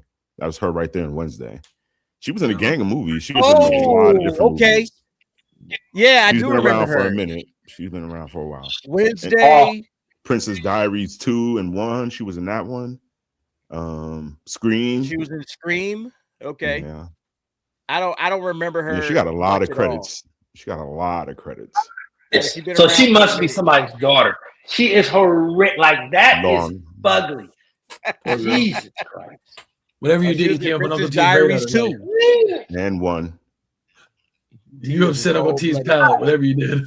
Tell me a line. And then when she shows up and Scream, when she shows up, the movie Scream is about her scream. Because you go, you ain't doing justice, D. Go back and show some of those photos of her. I don't want to, man. I don't want to. Look, I'm trying to keep people here, man. I'm not trying to scare them off. Look at Freddy Krueger. Look at the face of their faces of death right there. That's Freddy Krueger. Look at Sydney Sweeney right there. That's her doppelganger. Jesus Christ. Boy. Your hatred of Sydney Sweeney is, I know. I don't get it. It's diabolical. I don't understand it. It is, man. It is truly diabolical. She is mid. She is mid. And you guys like her, man. Mid. He should look. He's fighting a losing She's battle, somebody's man. 10, though. She's somebody's 10. Look, somebody loves her, man. Real talk. Somebody love her. All right, let's keep it going, man. Sure. Look, I think let me say this, man. When it comes to this trailer for Avengers Doomsday, I don't have a lot of hope that it's going to build a lot of hype. I do think that people will be talking about it, but I don't know. I mean, it better be better than boring, because if it's only boring, Marvel, what did you do all of this for? You know, you got to make sure that whatever you're putting out there, if you're going through all of these lengths to make sure that this particular trailer really hypes everybody up and gets everybody talking about it, man, it better be a slam dunk. All 4 trailers better be a slam dunk. If it's a layup or an outside shot, that's not good enough. All right, you got to make sure that this thing gets it done. And so far, I don't think Marvel understands what their audience wants anymore, and I think this thing is going to flop. I think this trailer, this whole, we're going to have 4 trailers in front of Avatar. I think this is going to backfire. I think this is going to make people laugh at them. At least I'm going to be laughing at them, but we'll see, because we're going to see Avatar this week. All right. So if anybody's watching Avatar, hang out with us on the on the nightcap on Thursday nights. We do a nightcap after everything is done, and we watched like the new movie of the week. It's a 3-hour movie. It's a 3-hour movie, bro. It's a 3-hour movie. So if you're coming to the nightcap, I'm going to ask Angel, Rock, Cyfax, T, and anybody else that want to join on. You got to watch Avatar. If you haven't watched Avatar, don't show up. Where you watching this at, D? You going to Dilemma? I'm going out there. I'm going out to Burbank. If you want to roll to Burbank, come with me. All right. Hey, I'm going Thursday. Them joints have been sold out for a minute. Yeah, Burbank's been sold out for a minute, so we ain't gonna watch it there. Hey, look, T, just go see it, man. Just go see it somewhere, wherever you can see it. Go over to Carson, Cinemark, and go watch it, and then check in on Thursday night, because we're gonna probably talk about that movie, but we also want to talk about the Avengers Doomsday trailers. So make sure you guys are hanging out with us. All right, let's keep it going. Look, I got to talk about this because the dog version of Smurfs. What? The Smurfs? The Smurfs, but in an X version. Is it an X? Yeah. Oh man, yeah. All right, look, I thought this was interesting. I'm just bringing this up real quick. Anaconda. You guys know there's an Anaconda remake. Not really a remake, I guess, but they're basically saying, hey, Paul Rudd and Jack Black have this movie coming out. Just drop it on Christmas. And it's about Anaconda, the great, I guess, horror movie by IceCube. And it's a remake, but these guys are remaking Anaconda. So it's the story of the remake. All right. And and I saw the trailer, and the trailer actually looks good. I'm actually interested in watching this because it's really a movie about the remaking of a movie, and all the, it's a comedy, it's fake, it's not real. But nevertheless, Paul Rudd says IceCube gave it his blessing. All right. Paul Rudd says IceCube's approval of the new Anaconda is like being blessed by the Pope. So I'm actually looking forward to this movie. I think this might actually be all right. I don't know if you guys are interested in watching this or not, but I actually think this actually sounds pretty damn interesting. The fact that they're doing a remake, but it's not a traditional remake. And they, if you watch the trailer, they get into all kind of hijinks because they're trying to get this snake, and then the snake dies, but maybe the snake isn't dead. It's really an interesting story. So, thoughts on this before we move on? Is this like Tropic Thunder? It's not really Anaconda the movie. It's the making of Anaconda. It's like a comedy. They're supposed to be making Anaconda. Is that what you're saying? Or basically, it's a I don't. I mean, from my understanding, they're making their own version of Anaconda, and they're gonna end up running into a real snake let me show out there. The trailer. Hold up. That's my understanding of the movie. Like, it's a comedy, but they're gonna run into a real snake out there. So it's so what I'm getting is I can try to since nobody is catching the red lights and saying this a pause. On a what? Anaconda is a pause. That's It's it. a big Pause. black python. Well, I'm trying to figure out why they needed IceCube's blessing. Like, he didn't write the movie. He was just Well, a it's not that star they in the needed movie. his blessing, but he considers the blessing that he gave him, like, you know, being blessed by the Pope. Let's go ahead and play the trailer, since a lot of y'all may or may not have seen this. This is the Anaconda trailer. Let's check it out. I don't want to wait, man. Doug, what are you talking about? Let's do it. Let's reboot Anaconda. Yes. Wait, What? this is going to be the adventure of a lifetime. We've dreamed of making this movie ever since we were kids. What does it cost to get this thing made? $2.5 million. We've approved a loan for up to $9,400. Yes. We're gonna shoot it indie style. Run and gun. We need a riverboat, a script, a snake handler, and a real snake. Claire, you and I will star in it. I love you, Derek. Kenny, you shoot it. Here we go. Doug, you direct. Action! Put your face right up next to the snake. Maybe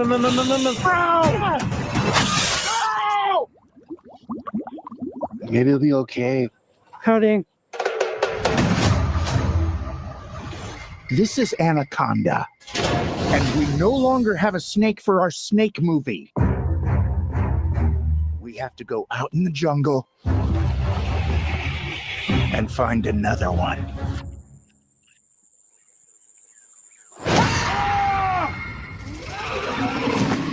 What is that? Oh my. My Anaconda! We're in the middle of the jungle, and we are being hunted! My Anaconda! Now we die! My Anaconda! It's okay, you're safe, I'm here! Holy My Anaconda! Keep rolling! Anaconda don't want none unless you... He's dead. Oh no. What are we gonna do? What if we use Doug as bait to get back to the boat? That's a really smart idea. Doug would have wanted this. I'm not sure he would have wanted this. Oh, look at the snake. Yeah, he's alive. I think he checked his pulse. Right there. Doug! He's right behind you. What the hell is over there? It's a long story. Run!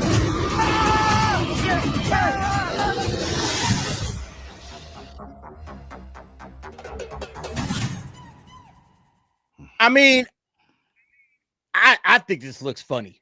It's a movie you could watch if you were drunk or, you know, on something.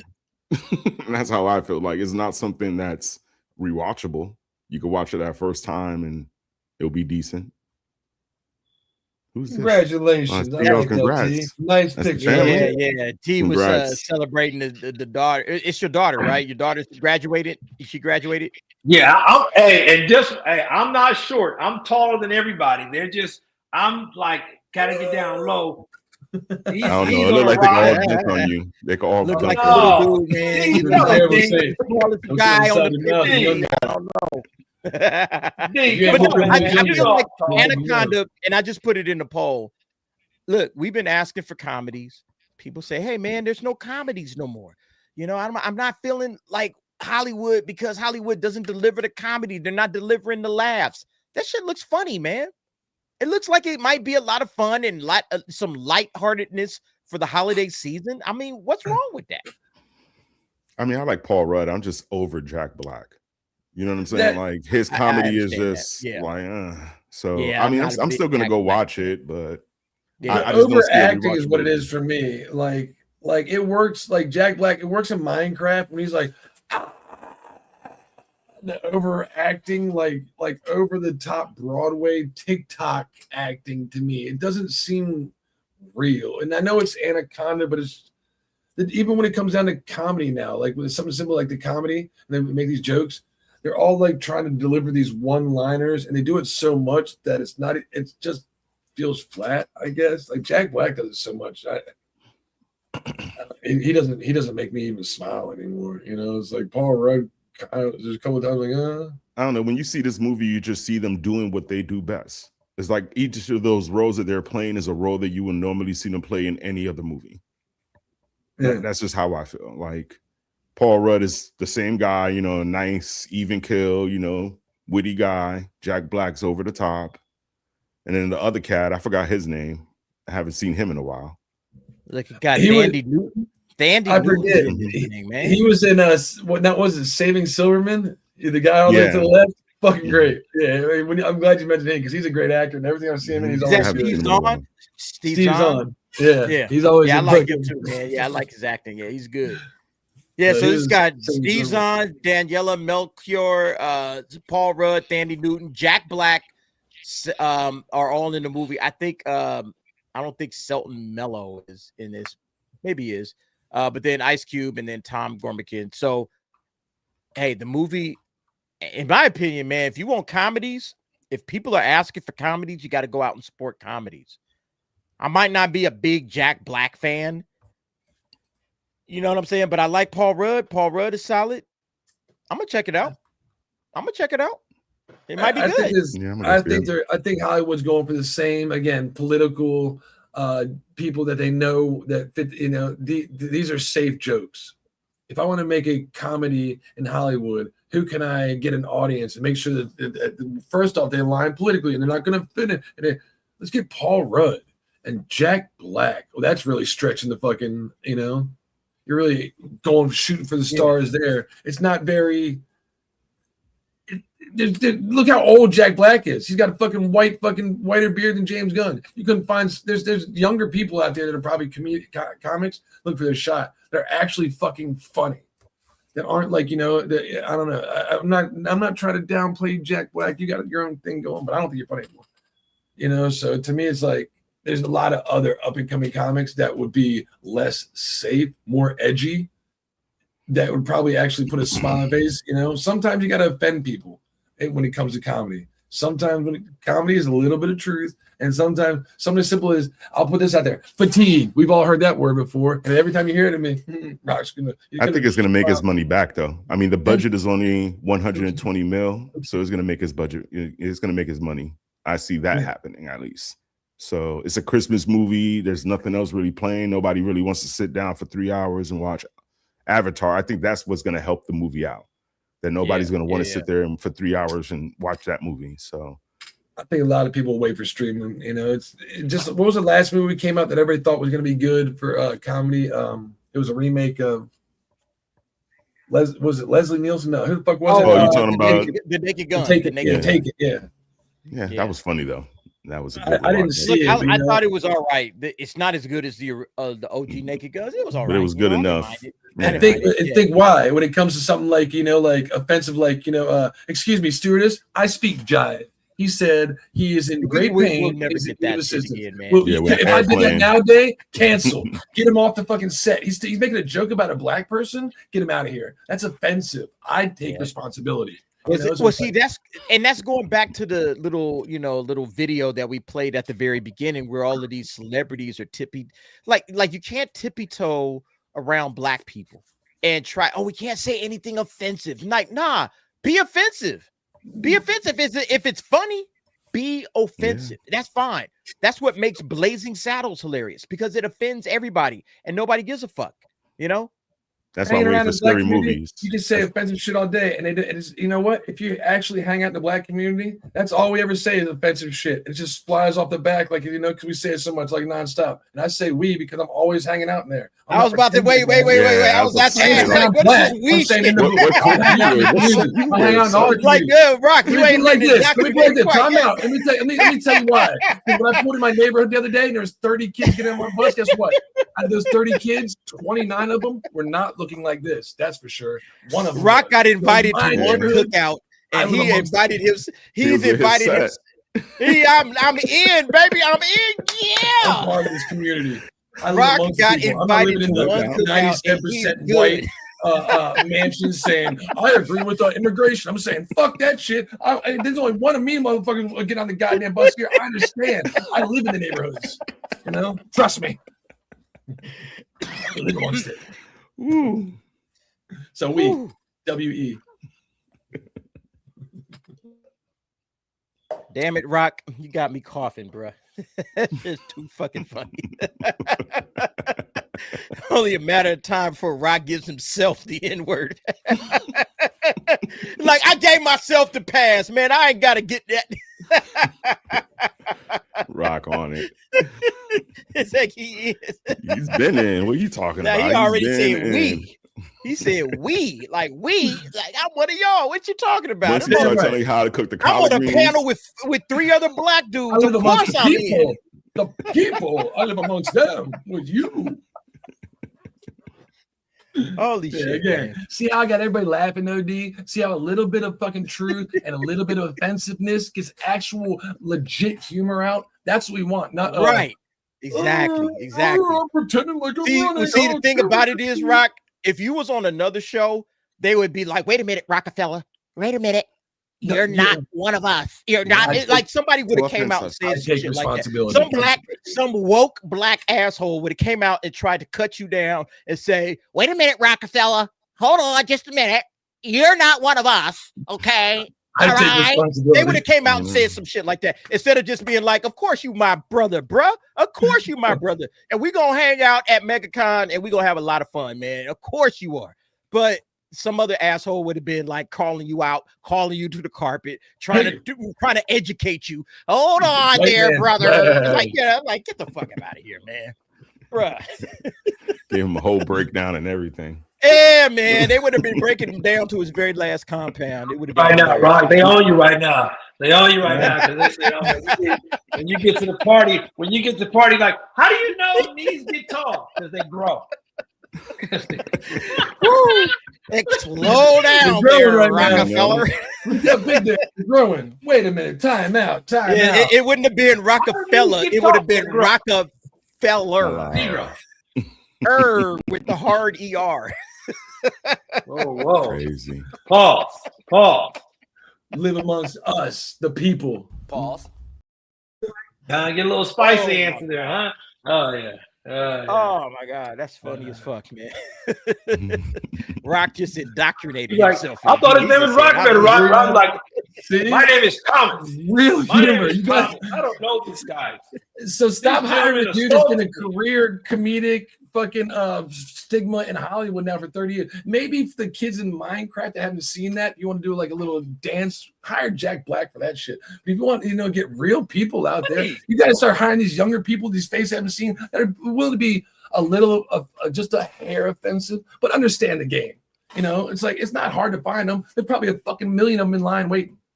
But you hire Jack Black and Paul Rudd. Oh, dude, are y'all listening to what I'm saying to y'all?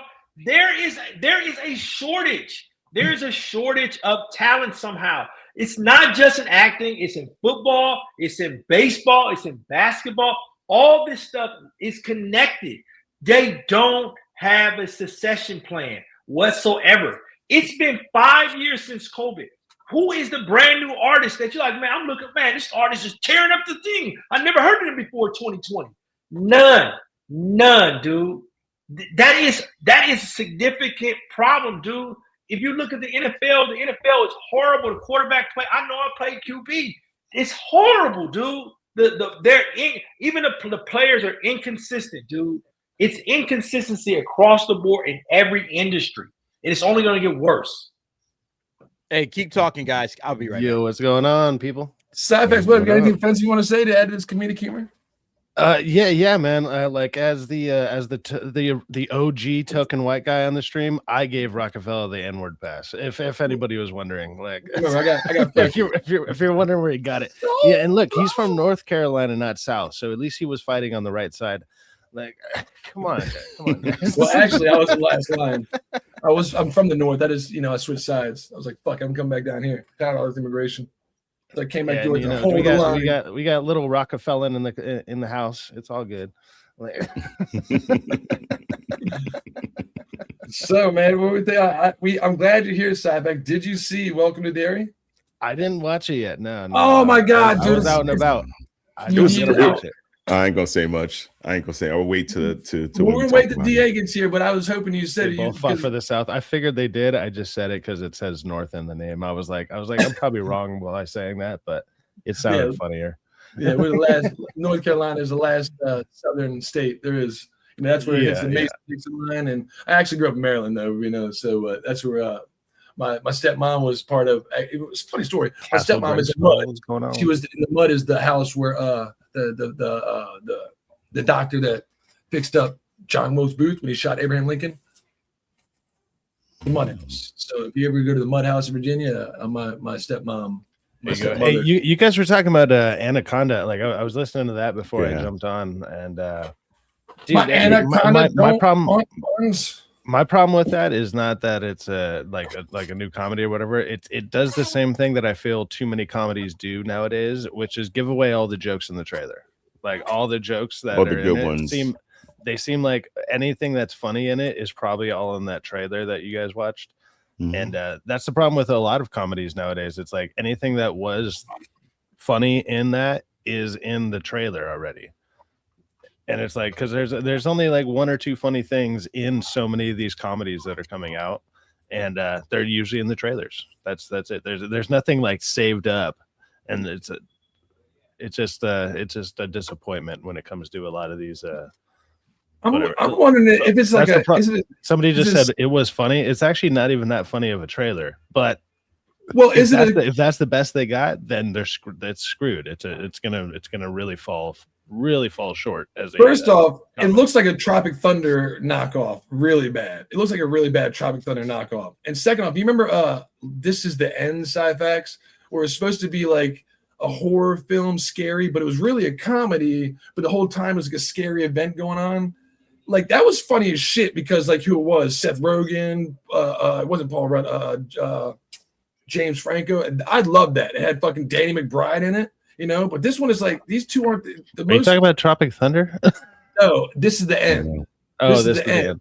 So it's kind of there's like, actually some funny stuff in there. Yeah, it's funny as shit. You know, I'm comparing these two because it's like it's supposed to be like scary, you know, get scary events happening, but it's comedy. The movie is a comedy based around a scary events happening. And this is like, I'm like, well, like you said, I only saw 2 jokes that didn't land.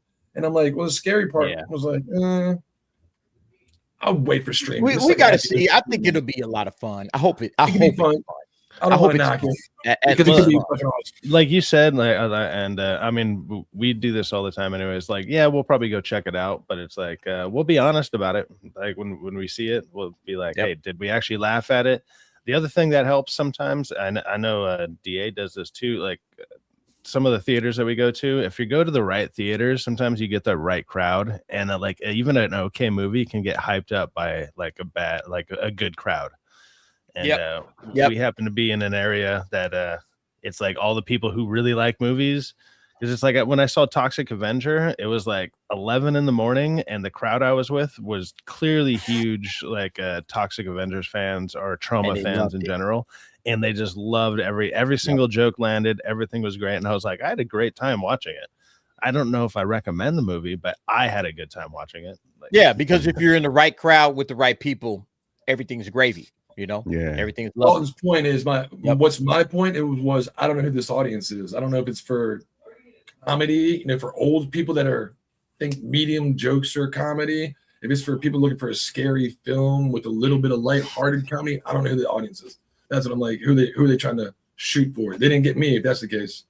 So, all right. Before we move on, let's hit these super chats. We got a couple that stacked up real quick. We got Bootzilla gifted 5 Derek the DA memberships. Shout out to Bootzilla doing what he always does, helping us out, building up the channel, gifting memberships. Boot, thank you very much, sir. Boot has his own emoji. All right, so I'm gonna go ahead and give him some love with that. If you guys can continue with that, all right. You got a Godzilla in wearing cowboy boots. That's his Bootzilla emoji. So give him some love. I'm gonna help him out. Thank you very much, Bootzilla, for the love that you give the channel each and every time out. Much love to you, sir. Thank you. And then he comes back. He's been a member for 17 months, saying saying her face looks like it was smashed in Gorilla Cookies when Fred Sanford said that about Esther. Man, Fred Sanford used to roast Aunt Esther like all the time, man. And his snaps was the absolute best, man. Fred Sanford. I almost said Fred Snapford. Fred Sanford on Sanford and Son used to absolutely destroy Aunt Esther each and every fucking time. And it was magnificent shit, man. I love it, man. Thank you very much, Bootzilla. Thank you for being a member for 17 months and also bringing 5 new members aboard. Much love to you. Appreciate that. And then lastly, we got Dragner Griffin for 5. I've been thinking about the cute, not hot thing from earlier and wondering what would y'all rate Julie Garland in A Star is Born or The Pirate. Julie Garland, I only remember her from, she was a Wizard of Oz, right? That's the main thing I remember her from. Yeah, like yeah, I don't know. I can't remember I seen her in a color in a movie with color. Like for a white actress, I don't know if I've ever seen her when the colored age came around. Wasn't she like really young when she got hired on as Wizard of Oz, like 15 or some shit? Yeah, something like that. So I'm not gonna judge that fucking one, but if I don't know her from anything else. So. I mean, back in the day, man, like those Hollywood actresses, they had the glam down, so I don't know. I would say she's probably, I'm looking at some images now. I guess is this A Star is Born? Yeah, I guess this is A Star is Born. Was she in the original? Because I know it's a remake. They've redone it like 3 or 4 times. Like A Star is Born has been redone a bunch. Like a bunch of times. Yeah, exactly. This is her. That's from Wizard of Oz. That's not from Wizard of Oz, right? No, this is Star. This is A Star is Born. This is from A Star is Born. Yeah, fine. Would. Yeah, probably on that cute, not hot kind of thing.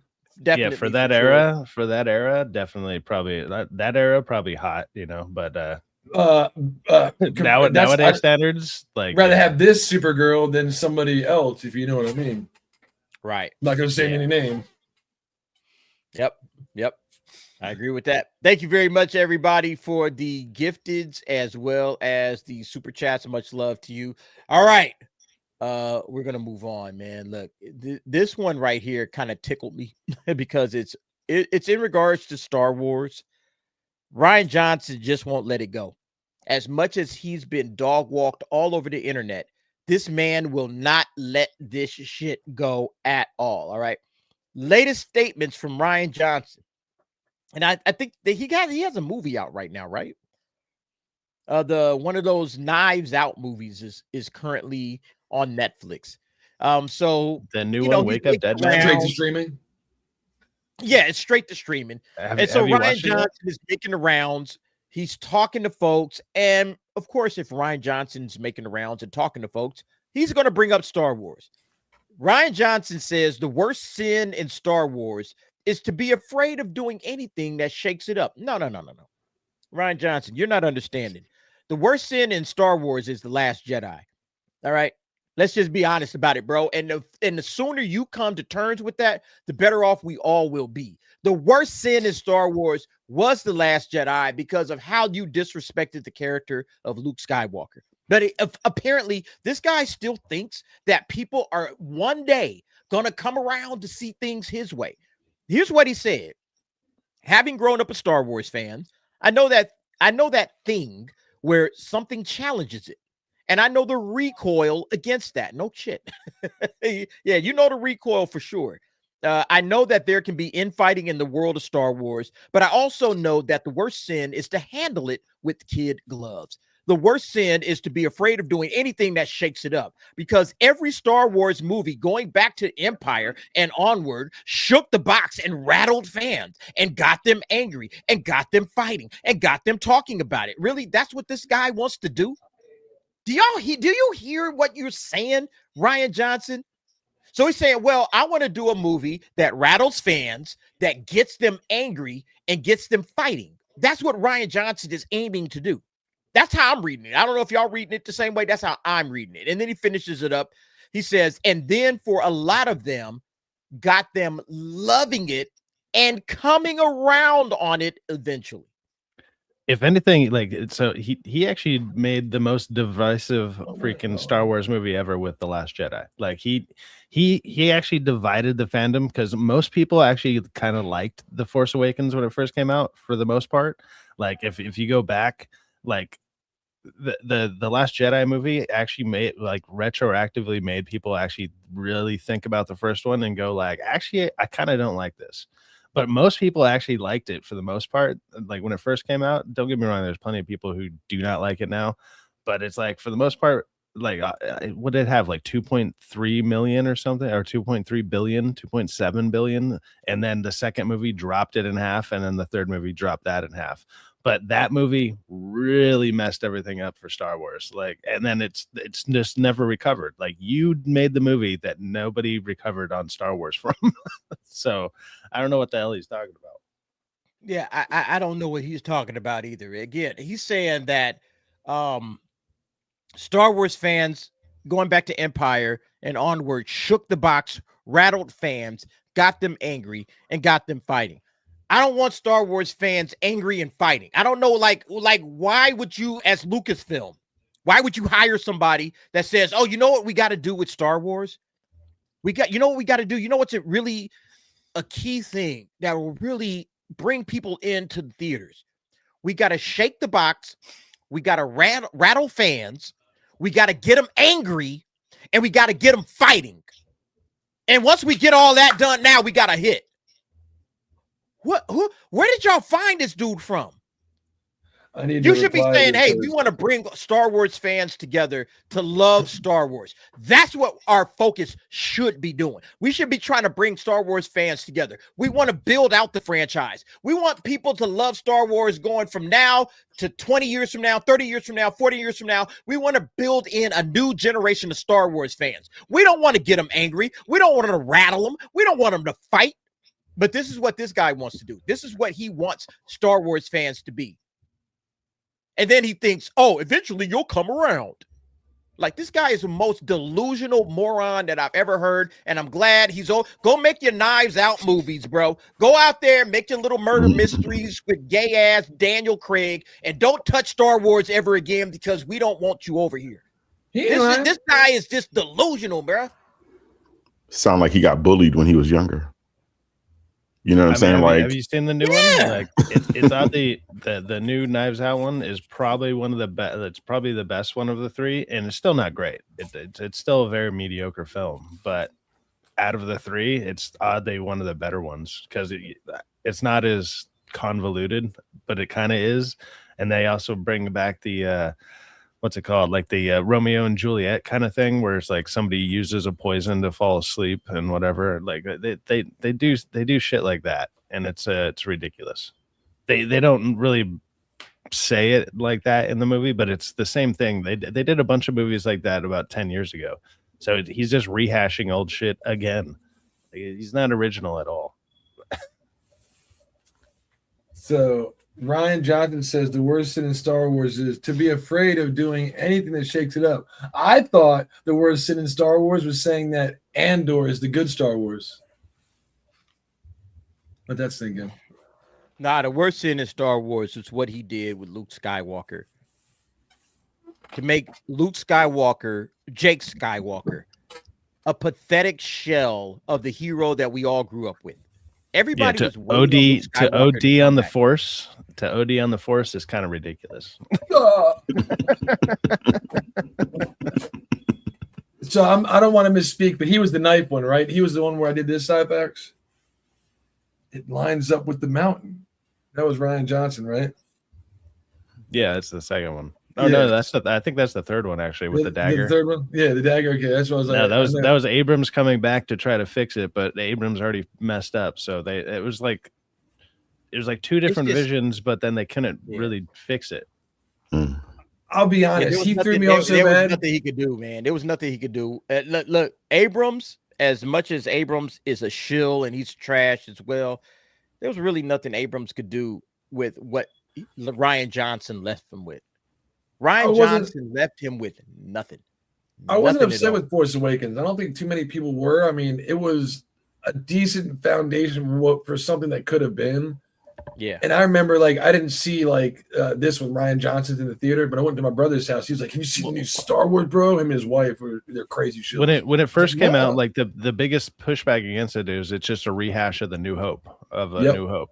Like that was the biggest pushback against it, and people were actually kind of interested to see if like the Stormtrooper would turn into a Jedi. Like people actually kind of had interest in that character, and then the next two movies ruined all of that. Yep. So it's like there was at least a little bit of intrigue for a minute.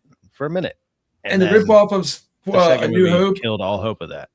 I was kind of fine because it was 6 films up until then over what 30 years to where like I always mention my nephews, they don't know the story. So and it was bought by Disney, so they're trying to remake it. They did their own little version of A New Hope. It was a different timeline, 30 years. So basically a similar person going through a similar story. And I was like, okay, I can agree with this. Like you said, Cyback, they had a great Jedi out of a turned fucking stormtrooper up until this time. All we see was white masks on, walking like robots. Now it's like, wait, he got an actual face. They sold you on that idea. They sold you on that idea in the trailer because like they show Finn with the lightsaber, and you're like, oh man, a stormtrooper might turn into a Jedi. Like that's actually interesting. And then they just would have been good if he knew if they knew what they were doing. That could have been a really good like kind of storyline to follow. But it is what it is. When I watch part 2, I'm gonna have a rant on that. I'm gonna have to rant on that one because I'm pissed off. I'm like, bruh, come on. You think that people are gonna one day rock with your version of Star Wars? This is the 4th person we've heard talking about Star Wars this year, tweeting like random that sucks. I guess they're trying to look for. We know they're looking for new Star Wars projects. This is supposed to be his way of fishing out there and be like, dude, don't tweet about Star Wars. Nobody wants your ass here. And if you get the job, fucking turn it down. Nobody's gonna want you to do it. So you're gonna tank the industry. We got some news, and like I said earlier, Gary from Nerdrotic had gave us the scoop on this one. Spider-Man Brand New Day connects Jean Grey to Hulk and X-Men, and Sadie Sink will be Jean Grey. All right, so she's stepping into the role. She's going to be in Spider-Man Brand New Day. Spider-Man Brand New Day is starting to sound really packed out, man. It's like we just can't have a Spider-Man movie. We got to throw everybody into the damn movie. We know that Hulk is going to be in it. We know that Punisher is going to be in it. Now we got Jean Grey. We also know that Yelena is going to be in this apparently as well. We got way too many characters in this. Why can't Spider-Man just have his own movie? I guess that's another conversation for another day. But Jean Grey is connecting in, and this is going to be officially the launch of X-Men in the MCU. So here's what it says here. Let me zoom in on this a little bit. Another major voice is backing the Jean Grey rumor. YouTuber Nerdrotic now says Sadie Sink is indeed playing Jean Grey in Spider-Man Brand New Day, stating plainly that it is true. According to Nerdrotic, this would mark the introduction of an MCU X-Men character, not a Fox era variant, signaling Marvel is finally moving forward with its own mutant lineup on the screen. Let's see. It says Nerdrotic stresses that Sink's Jean Grey is not connected to the Fox X-Men appearing in Avengers Doomsday. So this is the official launch of X-Men. All right. The first time we will see what the MCU X-Men are going to look like with Jean Grey. Instead, Spider-Man Brand New Day would introduce a true MCU Jean Grey, making Spider-Man the entry point for Marvel's next generation of mutants. If accurate, this supports growing speculation that the film quietly sets up the MCU's post-multiverse future rather than relying solely on legacy characters. All right. Where are you guys at with Jean Grey? Where are you guys at with I mean, I would playing this character? I was mentioning it earlier. Like, I actually don't mind her being Jean Grey. It's just weird because the movie that she's going to be introduced into is going to be around the same time as Doomsday. So you're going to have, I think this is going to be like the MCU's version of X-Men is what it's sounding like, even though they kind of already introduced mutants into it with what's it called? What's Miss Marvel. They introduced it with Miss Marvel at the end of it. So they're kind of already there, but this would be like the 616 Marvel. So that means Doomsday is going to have to be some type of weird time travel thing. Like they're going to have to do that. Like because they're going to be bringing in the old X-Men, and obviously if she's here, that's the new X-Men, all in the same timeline, and everything else. It's going to be like it's actually making Doomsday sound worse, in my opinion, like than anything. Like Spider-Man sometimes tends to work out, like whatever they do with it. Even though they had 3 Spider-Man in the last one, that was cool to see the old ones. So they make it work. Usually Spider-Man sometimes ends up making it work, you know. But it makes me have less faith for Doomsday, actually. Thoughts? What you got? I think they should have introduced somebody else instead of her. I would have liked to see a younger Storm, you know, in this. Like me personally. I just would want to see somebody outside of the realm of Jean Grey. I've just seen too many different versions of Jean Grey already that I'm just over it. And I'm not really that excited to see her, even in this new version. Like, she's still going to be Jean Grey. Like, what's going to change? If you're gonna have like the new age or the old age Wolverine and Cyclops in the Doomsday one, and then you're gonna bring in this young Jean Grey, that kind of makes it super weird. Like it's gonna be super weird. It's like the 2 people who have a love interest in her, and she's gonna come out as some like 20-year-old, or well, she actually looks even younger than that, but she's like 20 or something now. But it's like you're gonna have that with like these 50, 60-year-old dudes. Like that's gonna be weird. It's just gonna look weird. I mean, I thought we were getting like a grounded level super Spider-Man. Because remember at the end of like the last one, it was like that was one of the biggest complaints we had was so many, you know, it was getting over the top. And then like it ends with him sewing up his own costume and swinging. It's gonna be like ground level and base. It's gonna be like, you know, and I'm like, cool, we're getting Punisher, and you know, I was like, are we gonna maybe get Kingpins now? Maybe it's gonna be a Kingpin thing. And then we heard like Hulk was coming in. I'm like, Hulk, what the fuck's he doing there? You know, he's a throwaway character. They're always trying to continue a story in somebody else's fucking movie. And I'm like, okay, whatever. And then now it's like, you know, like they're bringing back MJ, Zendaya's character. I'm like, why? Because it's Tom Holland's wife, of course. Even though we forgot about her and Ned Lee. So I'm like, okay, now we got her, and I'm like, she doesn't do it for me. This is hashtag not my Jean Grey. You know, way too fucking young. But I'm just like, this movie, and the worst part about it. I mean, I guess what are they going for? Like students? They're still students?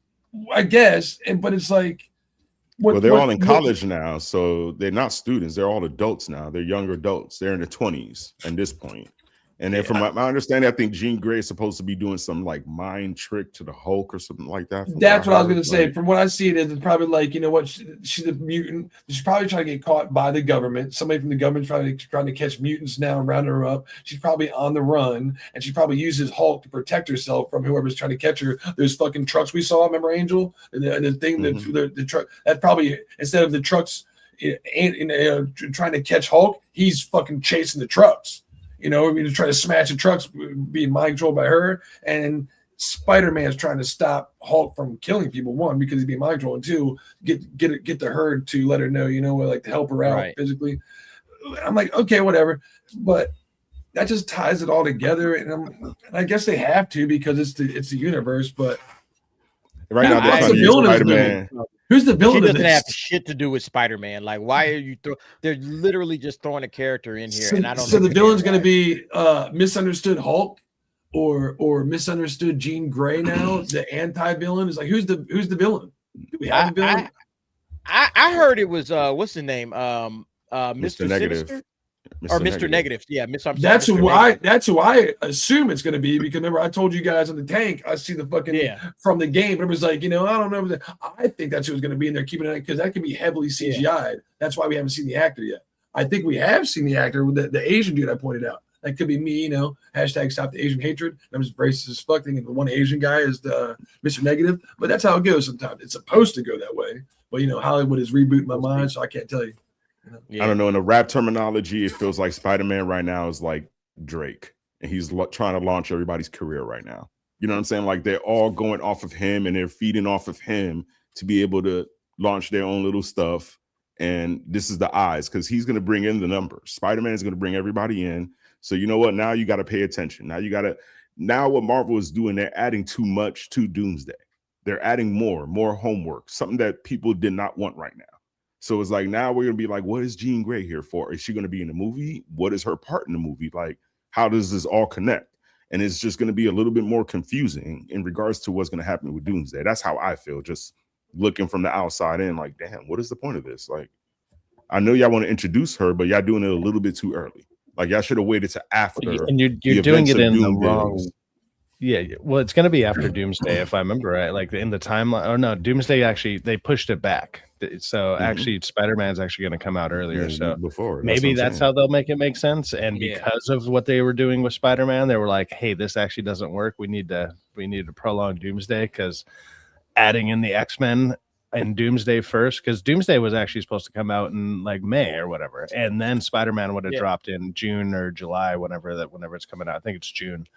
Yeah, like Spider-Man has nothing to do with Doomsday because they were supposed to drop, but if you add in, it does have something to do with Secret Wars. I think that I think that this movie is going to take place. Definitely connects to Secret Wars for sure. Yeah. So somehow Jean Grey can use her telepathy power to fucking, they're going to find somebody that can, a ring or something to transport him to. That's why we don't have of all the people we have for the X-Men and Doomsday, we haven't heard of a Jean Grey. And I'm like, where's my Fenke Jensen? I want the hot chick. I don't want this ugly little underage girl. I want the hot chick. But somebody said it in the chat though. If Marvel was smart, they would have put a Doomsday trailer in this movie. They would have just, or post-credit scene, just adding Doom in the movie. That would be smart I'm as sure well. there's going to be something connecting this. Yeah, I'm pretty sure there's going to be something. And when Spider-Man Brand New Day drops in theaters, I'm almost certain there's going to be something connecting it with Doomsday. But either the Buddha Cafe or a trailer itself. Yeah. Before we jump off, the Buddha Cafe say, can you guys agree that Spider-Man will never be a number 2 character in this film? Now, Jean Grey is going to be the number 1 character. Spider-Man will and better be the number 1 character because the way they playing them out, man. They do this with Spider-Man in the MCU because Spider-Man Spider-Man No Way Home. Obviously, there's multiple characters, even though it's the old Toby and the old Andrew Garfield Spider-Man that kind of took center stage, but still. It's not just Spidey, all right? You had Doctor Strange in there. It's like, can we just have a Spider-Man movie where it's just Spider-Man? When you watch it, when you had with the original Homecoming, you had Tony Stark. All right, he was featured prominently. He was an important part of the story. It's like every single time, but Spider-Man is the main character, even though they're all. Or Spider-Man is the only character. You don't really need to. Spidey doesn't need help. Spider-Man he can run a movie by himself. It's like we got Spidey and we don't really got nobody else. And we're good. That dude John Watts, when I can watch any one of those 3 films that the John Watts did, and even if it's Iron Man, if it's Happy, if it's I'm gonna call him Mephisto. What the fuck's his name? The fucking head. I don't know why I can't think of it. That guy, the bad guy, Jake Gyllenhaal's character. I never felt like from part Mysterio? 2, Mysterio. I never felt like Spider-Man wasn't the main character, even though Jake Gyllenhaal did an awesome job, even though fucking Michael Keaton did an awesome job. I never felt like Tom Holland's Spider-Man wasn't the main character of these. Even in part 3, when I had them other 2 Spider-Men, I always felt like it was Tom Holland's adventure and his Spider-Man. I was on board with him. He was never character number 2. He was always character number 1. So as long as they keep that format, I think we'll never have a sideline character number 2 situation like Buddha Cafe was mentioned. So before we got off, I want to mention that. All right, gotcha. Let's move on from the MCU briefly. We're going to return. I think we're going to return to it. I thought I had one more topic, or maybe I don't. Okay, yeah. So MCU done. DCU is up next. We already talked about the DCU. Folks are still asking, is James Gunn done? James Gunn out at DC as Netflix eyes darker direction, claims rumors. So this is from Matt McGloin. This dropped earlier today. It seems like no matter what, people are kind of tired of this DCU version. Even if, Paramount wins it or Netflix wins it, it doesn't really seem to matter. James Gunn's out either way. All right. And which, would work for me perfectly. But I mean, this is just a rumor. So always consider the sources. These are rumors. We're just talking about should James Gunn absolutely be gone, regardless of who wins, whether it's Paramount that wins the bidding war or Netflix that wins the bidding war. Should James Gunn basically be done? I think most of us here would agree with that. But I just wanted to hear y'all's thoughts. No, I agree with that. Like, he should be gone. But I did hear something that didn't he just get his contract extended till 2027 though? So it's like, hey, So they clearly extended his there for another contract 2 like years. 6 months. Well, no, they extended it 6 months. So he had a contract that ran until November 1st of 2026. All right. So that would have covered all of his projects that he had. Supergirl, Lanterns, and Clayface. That would have covered all of those up until November. And then they extended his contract an additional 6 months. Not a year, not 2 years, not 3 years, just an additional 6 months that probably was meant to just cover the merger. It's like, all right, James Gunn, you're going to be here all the way through with the merger because they probably figured the merger will be done by, May of 2026. Or Yeah, they say 2027. about 16 months or 12 to 16 months is what it says. So yeah, that actually kind of lines up. 6 months extension on a 3-year and then after contract. that, it's anybody's ball game, right? Like, do you guys like James Gunn? Do you want to keep James Gunn? What do you think? After that point, it's on him. But now they're saying, Netflix kind of wants the darker pathway as well. They like, like maybe a Snyderverse type situation, especially now that they got, Zack Snyder over there. But thoughts on that? When it comes to the remodeling business and the construction business, if you get a 3-year contract, right, and they extend it 6 months only out of 3 years, that's punch. That's basically enough time to come in and make sure if there's a little piece that wasn't painted or I brushed my shoulder, I can retouch that up. I forgot to put a faceplate on this thing over here. I can put that on. That means I need to finish up my project and get the fuck out of here and never come back. I need to get all my money's worth out of me, make sure that it's 100% done, and then they can start suing me from then on out, being like, he didn't do this, he did a shit fucking job, and they can move on to the next person to get a better fucking job out of it, because that's what they said. Or they would be like, hey, did a good job. We'll see you. We got another job coming up. We're going to hire you for this one here. You already know it. And since this, to me, he's out the door. And when Netflix, like you said, he wanted something darker, he can't do that. He's not able to do it. I've heard the thing, one trick pony. His idea of dark is twisted. Like, his idea of dark is also humorous because he's from Trauma. If you've seen any of the Trauma stuff, it's weird. Like, that's their kind of dark, but it's so not over dark the we're top talking that about. it's almost funny. Yeah. Like that's the problem with him, is like his dark is so over the top that it's funny. And that's why, like, his humor does that too. It's like, oh, I need to throw a joke on a tragic thing. Like, I don't know, Thor watching, like, even though I know that's Taika Waititi, not him, but it's like Thor watching the planet blow up. That's kind of still James Gunn's humor. Like, they had to take that kind of humor and throw it in there for some stupid reason, and they just been running with it ever since. But that's definitely like trauma humor, where it's like, it's so ridiculous that, hey, we need to make fun of it. Yes. I hope these are the words of Matt McGloin, who runs Cosmic Book News. Obviously, he says, "Recall when I first reported the news that James Gunn went on that YouTube tour and questioned his future at DC. Both Deadline and Puck News backed up what I said. Following Netflix winning the bid to buy Warner Brothers Discovery, Gunn and Peter Safran ran to Bloomberg in a desperate attempt to save their jobs. Now, YouTuber Tachyon Pulse, who apparently has industry connections, says new industry chatter backs up what we've been hearing. James Gunn may not be a part of DC's future once Warner Brothers Discovery completes a potential sale." So this is what Matt McGloin is hearing from Tachyon Pulse, who he's reporting from, along with some of the other information that he's heard, from his own sources. He says, while we have been told Gunn is out, particularly with Paramount's purchase of Warner Brothers Discovery, the YouTuber says even with Netflix, it's looking like Gunn will be out. The reason, according to the YouTuber, Gunn's DCU is too goofy. I agree. Yeah. It is way too goddamn goofy. Nobody is here for your goofy shit. If we want goofy, we'll watch Marvel. We're here for DC, and DC should not be goofy at all. All right. This article at the top, D said YouTube tour in parentheses, and I like that because he went to the YouTube tour. He didn't come to one like us that goes every week after you. Welcome to Derry doing this. That's critical, fair. He went to the people that are making videos that are, whoa, check out the new Superman trailer, bro. Whoa. He only went to those weirdos. It's like, YouTube tour. You knew exactly where to tour, the dates. You know what I mean? You didn't go to the, you went to the convention centers. You didn't go to the clubs in the towns. You know what I mean? We see where you went. You know exactly what you're doing. The YouTube tour. I appreciate he went to these guys, right? They're fun to watch, whether about my stuff or something else. This was my idea to do, a handful of people whose stuff I enjoy and say, let's give them a little bit of time because I appreciate it. And that's the YouTube tour James Gunn went to. All right. The shill brigade. He went to all the shills he could find. All right. And he gave them time. Let me jump on your channels. Let me talk to you guys. All right. I'm not talking to the DA. I'm not talking to anybody in his space.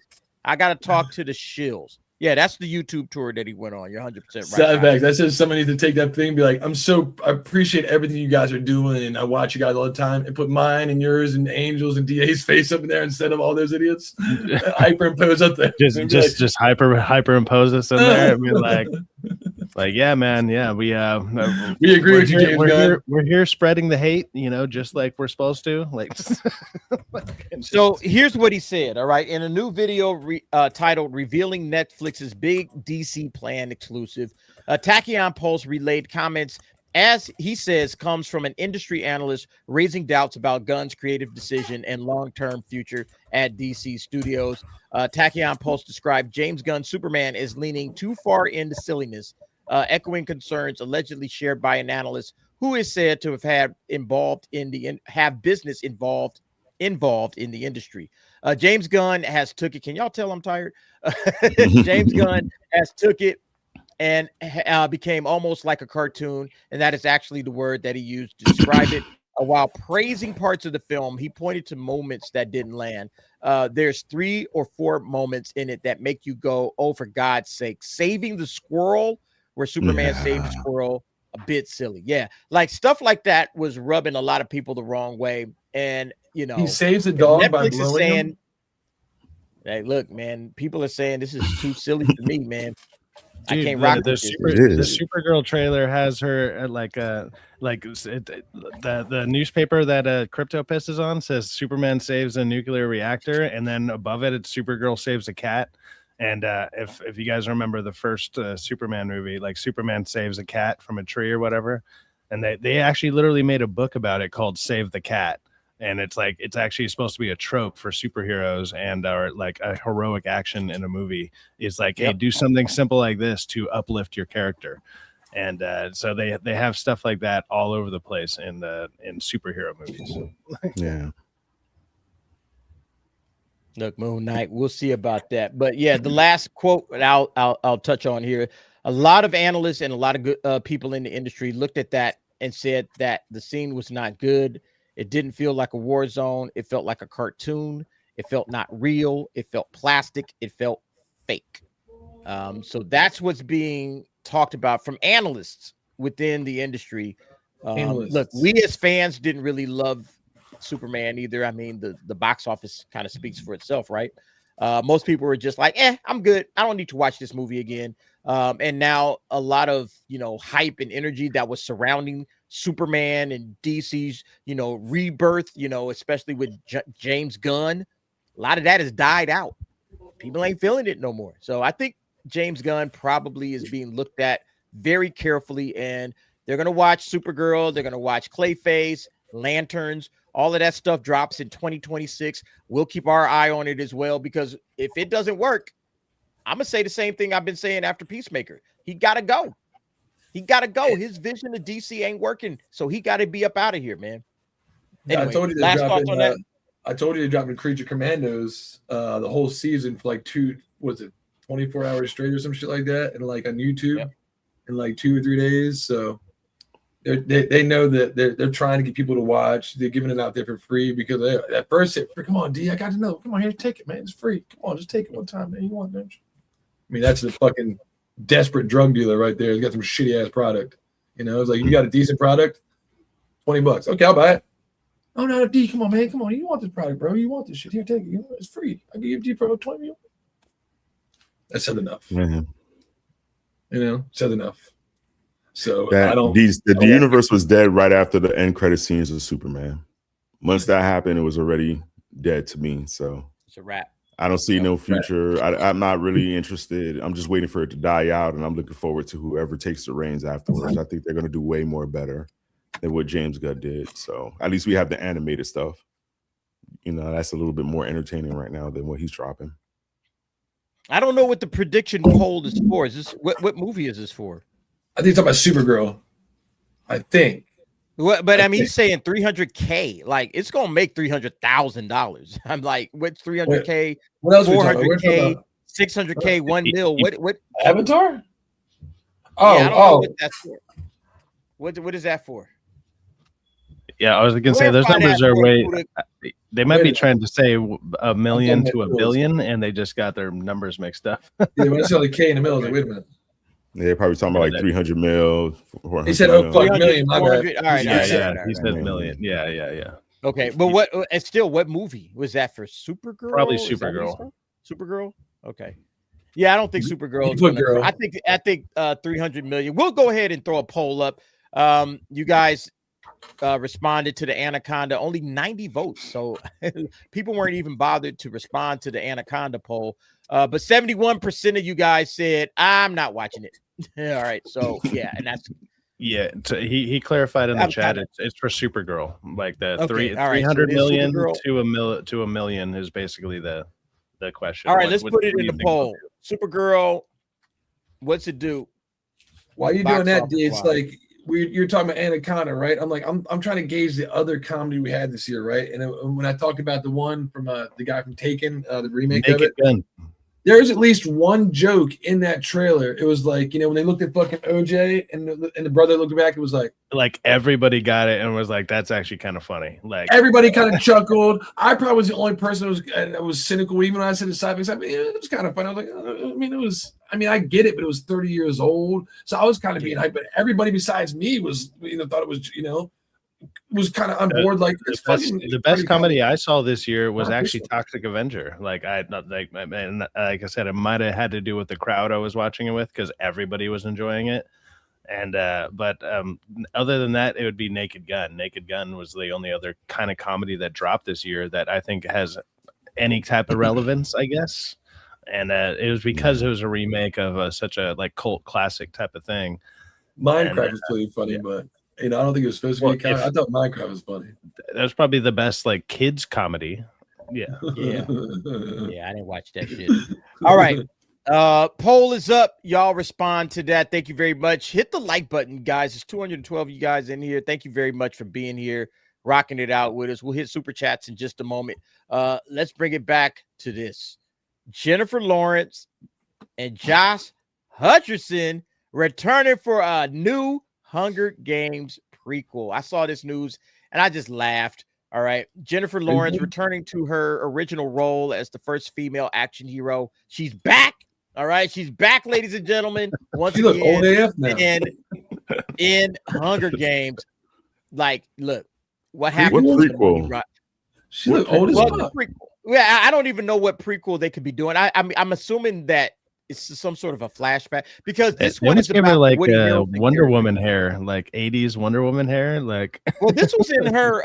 This was in what, Catching Fire, I think, the last one or whatever, or not. Were they in it? I didn't watch it. The second one. The third one was shit. I forget the name of it. But look, I liked the Hunger Games. I actually thought they the were first good. two. They were okay. Yeah, Catching Fire was really solid. I thought it was good. Where's Uncle T at? Where's Uncle T? Is this Pennywise? Do we perceive time is differently than normal human beings? Mockingjay was the third one. Thank you, Jagged. Yeah. Mockingjay turned into two. She's like 20 years older now. That's a prequel? What's going on? I think Jennifer Lawrence was very cute. I mean, she's a cute woman. And I think she did, a good job playing Katniss Everdeen. I enjoyed I actually went and read the books because of the I read the books before the movies came out, because like at the time the girl I was dating was like a huge fan of them, and she heard the movies were coming out, and she was like, she had them all, so she gave them to me. I read all 3 books in like probably less than a week or whatever. Like I just ran through them because I was like, they're really easy reads. It's a very easy read too. Yeah, they're like 300-400 pages or something. They're not that big.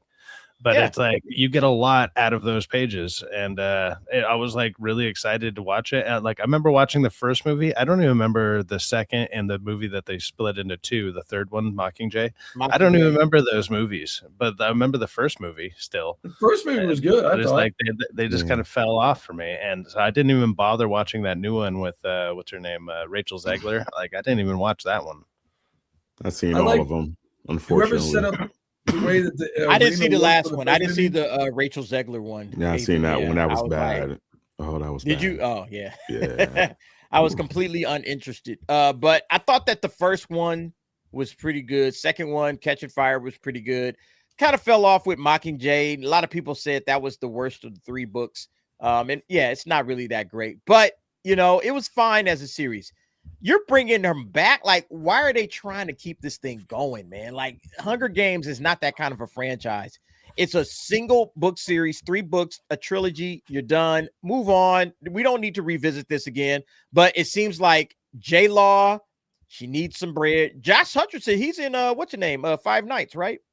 He's the dude in Five Nights at Freddy. Yeah. This guy right here. Yeah, doesn't he play like a security guard or something like that? Or yeah, he's he's the main character in Five Nights at Freddy. Okay. When you can go back to like early 2000s and simply watch one movie called Battle Royale, and you basically get the not exactly the same story. Somebody's sacrificing themselves, or like because that's kind of the only difference. She volunteers to do it, so it's like, hey, whatever. But other than that, it's Battle Royale, like, which is what people were even making alludes to when the books dropped. They were like, it's Battle Royale, but for like a teen drama. Like, there you go. But yeah, it's just that. You can watch one movie and get all those movies in one. Just go watch that instead. You might have to read the subtitles, but it's a better movie. Mm-hmm. Yeah, like here we go. Josh, this is him here. Josh Hutcherson. That's him right there. Same dude, Peter Mellark. Yeah, he was the security. And that's him from Five Nights at Freddy. Yeah, I mean, like, bro, you got a new franchise. Focus over here. But I guess, you know, money is money.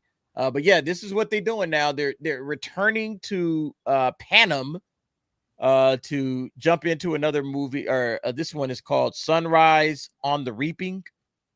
It's a prequel set 24 years before Katniss's story began. And, you know, they're going to make this into a movie. I guess the Hunger Game fans will be excited for this. I'm just surprised that, you know, J-Law would return to this series after so much, you know, success in Hollywood. You know, she's had a lot of success. Like, why are you coming back to this? She just had a kid. Like she needs a payday. She just had a kid, D. They're expensive. Trust me. I know. Didn't she just have a kid? Or she married? I believe so. Yeah, I believe she's had a couple of kids. And and I know how expensive it is to have a kid. Trust me, D. I have one of my own. Oh my Lord. Jesus Christ. Oh man. Kill her with fire. And I mean rock, not the cat. Like man.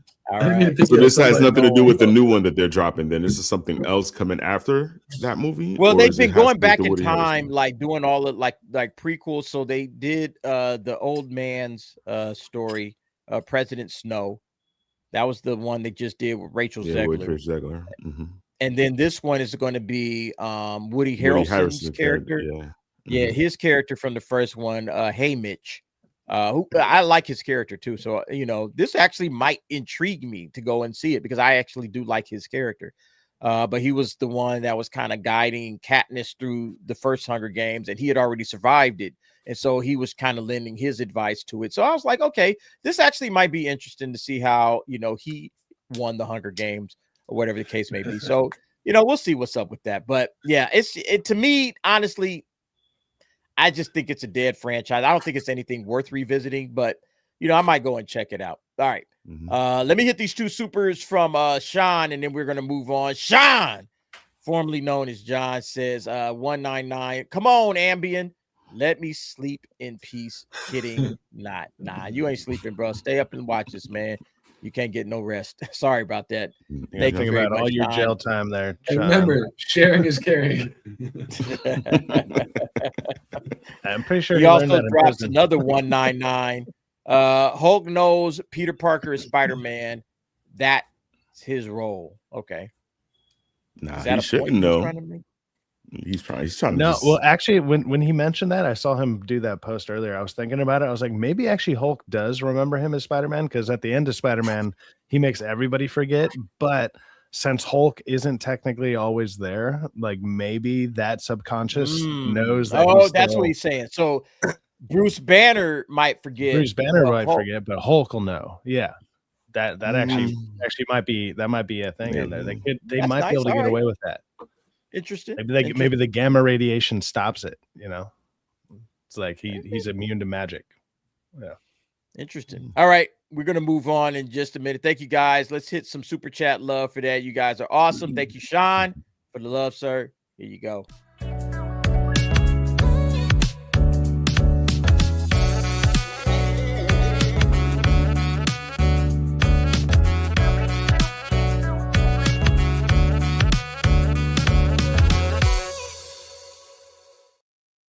All right. We got to talk about Disney and the open AI movement. So basically, Disney is going to push all of their characters, all of their IP on to Disney Plus for you to make your very own AI movies with this. All right. It says Disney's open AI stake is a way in to AI, and Sora will help reach younger audiences, Iger tells CNBC. So instead of actually making good content to keep you in, keep you on Disney, no, y'all just make your own content.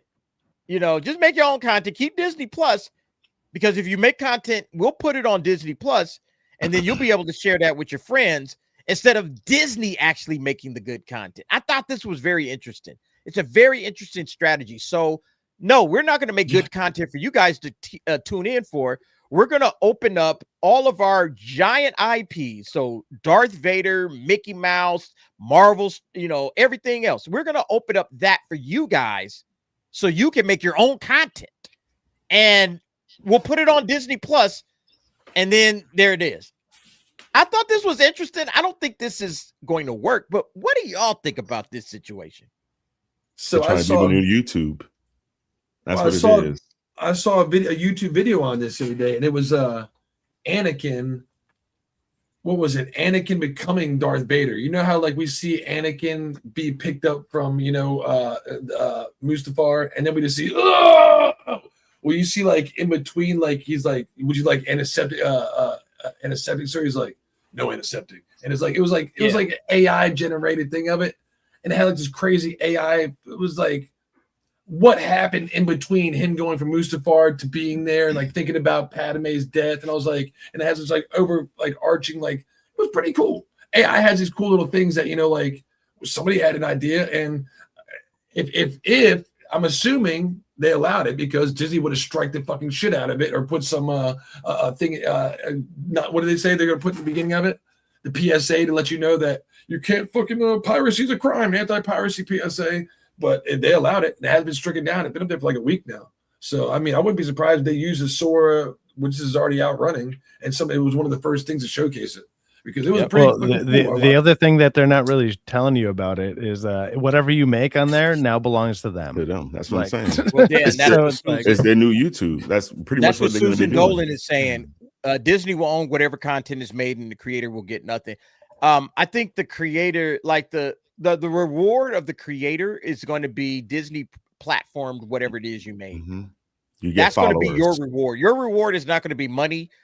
Like, because I'm pretty sure they're not going to put everything up there, right? They're going to have, they're going to say, hey, we're going to curate this. It's only going to be certain things that we're going to put on Disney Plus.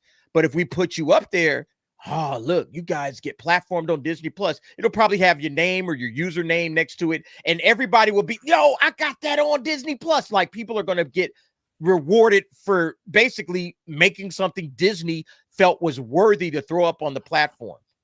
That's going to be the real reward. It's not going to be monetary, and then maybe in their heads, I'm seeing. And they're not going to put the stuff that's actually going to be popular and funny on there. Like, there's AI trailers of like Pixar where it's like, got milk or whatever, and it's like a dad runs out on the family. Yeah, oh, they're not going to put shit like that, because they're going to get flooded with stuff like that. It's going to be an overwhelming amount of that. People.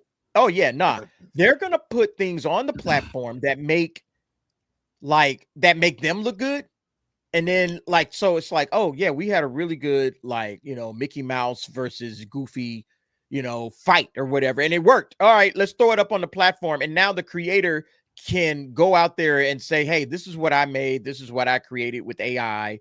You know, what do you guys think? And that's what it is. They're going to platform these AI creators to, I guess, I don't know, like, they're trying to platform these AI creators, which I'm curious as to how this is going to work. Well, the only good thing will people launch careers off of their AI work because they use Disney and Disney platformed them?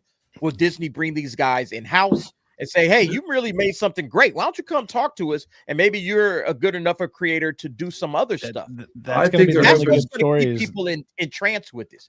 No, I think they're going to put stories is if somebody gets actually hired by Disney, like it's like that one guy who did the Luke Skywalker fan edit or whatever, and then he actually got hired because his was actually so much better. They actually brought him in house. Exactly. You must be the only good story. So Sci-Fax, why not just put their name in the bottom, created by Sci-Fax, and then just flash it real quick like Google Photos? And then we don't have to pay anybody credit. We don't have to hire shit. Well, no, they want to bring them in because, hey, if you can do that, what can you do for us? But the goal is to get so many people to do it and get like just on board with like if everybody does it every day. Think about this. Especially if you got one of the market. Think about this.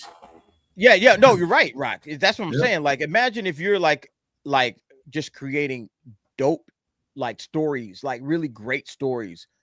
And Disney is like, yo, man, this guy's shit is great, man. Let's keep putting them up there, and they'll just keep platforming all of his stuff. There's going to be a point at some time where this guy's going to be like, yo, I'm coming up with all these good ideas. I'm coming up with all of these dope.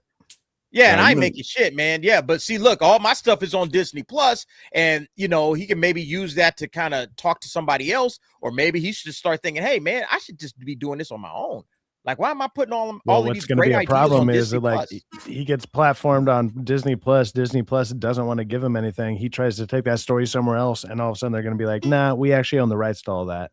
And then he just gets blacklisted. Well, they own the rights to the characters. So what you gotta do is like, hey, man, these stories that I'm coming up with, I could do these on my own without these Disney characters. And create my own characters, and then you guys see what I can do over here because I created these storylines for these particular characters, right? I created these stories for these characters, but those are all Disney properties. Okay, but you can watch the story and you can see what kind of storyteller I am on Disney Plus. And now that I'm doing that, why don't you hire me? And I got a whole roster of characters that I created that you can buy and that will belong to you. And you can see how popular my shit was on Disney Plus. I don't know. I mean, I think this is an opportunity for some creators to maybe get access to these Disney characters. And if Disney's going to platform it like this, they could say, hey, look, this is the story that I came up with. Maybe you should look at my work, you know, whatever. I think it's a genius move on Disney. I know a lot of people are shitting on it, but I have a different take. I think this is kind of a genius move on Disney because they're going to get a lot of creatives over on Disney Plus, and then who knows where that's going to go. I think it's a genius move for Sora. I think the creators in Disney ain't going to get nothing out of this. Sora is going to make more money from it because if anything, Sora's going to charge people just to use the AI from Disney. You can't use it for free because I use Sora now. So in regards to Sora, you have to pay for a certain amount of time or even make a certain amount of videos. Yeah. So Sora is going to make bank off of this because especially with Disney property, oh hell, they're going to charge you like $13.99 a month or $14.99 a month to be able to use that property. Then no matter what, like Sora's going to make more money off of it. Disney's going to get recognition and some of the video ones are like $400 a month. Yeah, dude, like it's crazy. It's crazy. And so they're trying to corner the market like they always do. If they buy Sora, the biggest name brand right now, with all those properties, you could be able to play as Deadpool. You could be able to create your own little things. You can also corner the market for AI in general. Because if you get the biggest Sora name you got right now, if any other like smaller like ones do, this is what Disney's great at doing. If a smaller app comes up that's like AI, like let's say me and you make a AI app today, Angel, and it starts getting traction. It gets 100,000 followers by the end of the year. It's going to be a matter of time until Disney comes up to one of us and says, hey, here's $1 million check for your app. Because you're going to buy it, dissolve our company, and there'll be no fucking competition. Yeah. If you're running like the new hot freaking AI thing, it's not going to be 1 million. It's going to be close to 1 billion. I'm just saying, like that, when they find somebody industry. rising up against them, they'll give them money to shut them back down to continue to make sure that they are the #1 supplier of the entertainment, AI, Disney princesses, whatever it is. That's how they always has. Disney's always. But you kept saying, but Sora has that stupid watermark. You know how easy it is to remove watermarks? Yeah. There's literally free apps all over. AI, can you remove this? Well, when you pay for Sora, you can take it off. When you pay for it, though, well, I mean, you can do the free one and then remove it with a free app somewhere else. Like I can remove watermarks freaking instantaneously. It's not hard. They got to keep the watermarks for AI, though. I would keep those watermarks because they put up an AI video recently of some cop in New York acting like he was yelling at the ICE officers, and you could tell that was totally fake, but everybody thought it was real. Yeah.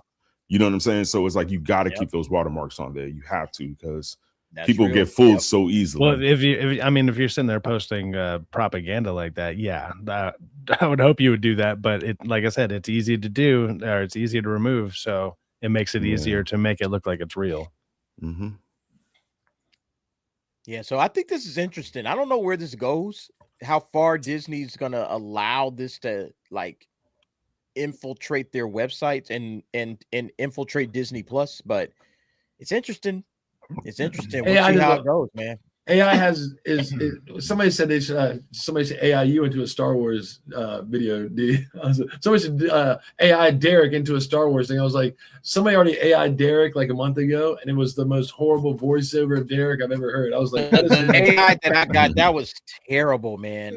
Your face looked fine, but your voice, I'm like, who the fuck was that? Who is this dude? Right? Now Sora's AI is good. I did my Sora AI video. They did my voice like matching it, everything. Like it's a real good. Perfect. Like Sora? Yeah, Sora is real. I like, mean, remember that little rap video? You got a pretty standout. You got a pretty standout voice there, Angel. So like maybe it's easy to copy somebody who sounds kind of like iconic. Like we've said that before. You got like an iconic voice. Your voice really stands out. Like we kind of fluctuate. I'm always going like crazy shit. So I can make weird for like, oh, welcome. No, but they tell you to is record AI your going to be able to voice. duplicate that of me? You know, Yeah, they tell you to record your voice ahead of time. Like they take a picture of you. They tell you to go left, right. There's people who have like hundreds of hours, like hundreds of hours that they've fed into it. Like that once they feed like 100 or 200 hours into it with your voice, like then it can actually really duplicate you. So a lot of these streamers who have been doing this for years and years, and their main content is streaming. It's like, hey, let me upload 20 videos. Now there's 100 hours of what I sound like, and now boom. That's when you get like a more accurate version. So when you see these people who get like clips like Rogan and all these other people, whatever, the people who do it all the time for hours on end, it's like that. That's how you get like a more accurate version. But here's an example of side facts. Trump, one of the most video people, the president of the United States in the world. Even when I see AI of Trump, I'm like, that's AI. You're not getting like real Trump coming across. I'm getting AI version of Trump, you know what I mean? Unless they're in like a really short burst or something, like if it's only like 10 seconds, 10, 15 seconds, then I'm like, okay, it's funny. I know it's fake, but it's funny. You know, it's like, he'll say, he'll just say outlandish shit. Like he already says pretty outlandish stuff, but it's like, he'll say something like, yeah, all the gays and retards, blah, blah. And then like, yeah, I'll write that into the bill or whatever. And you're like, what? Like, excuse me. No gays and retards in America. I'll write that in the bill. All right, Trump, I'm going for he's like, that actually sounds pretty. He's like, hey, this is a good one or whatever. And it's just like, he just signs off the executive order. It's not. Let's finish up here. We got what in my opinion is one of the great series of 2025. Welcome to Derry. I hope you guys watched it. Saw the finale tonight. I've seen it. Amazing. Predictable, but amazing. Very predictable, but also very good. Welcome to Derry. Bosses on the shocking finale, the future of Pennywise, the post-credit scene that ties it all together. Exactly what I want to do. I'm watching it right after this, but I already know where it's going because I. So Cyfax hasn't seen it, D. So I'm gonna try to tread lightly. No, go for it. Okay, throw that away. Go for it. The post-credit scene that ties it all together, right there in the headline.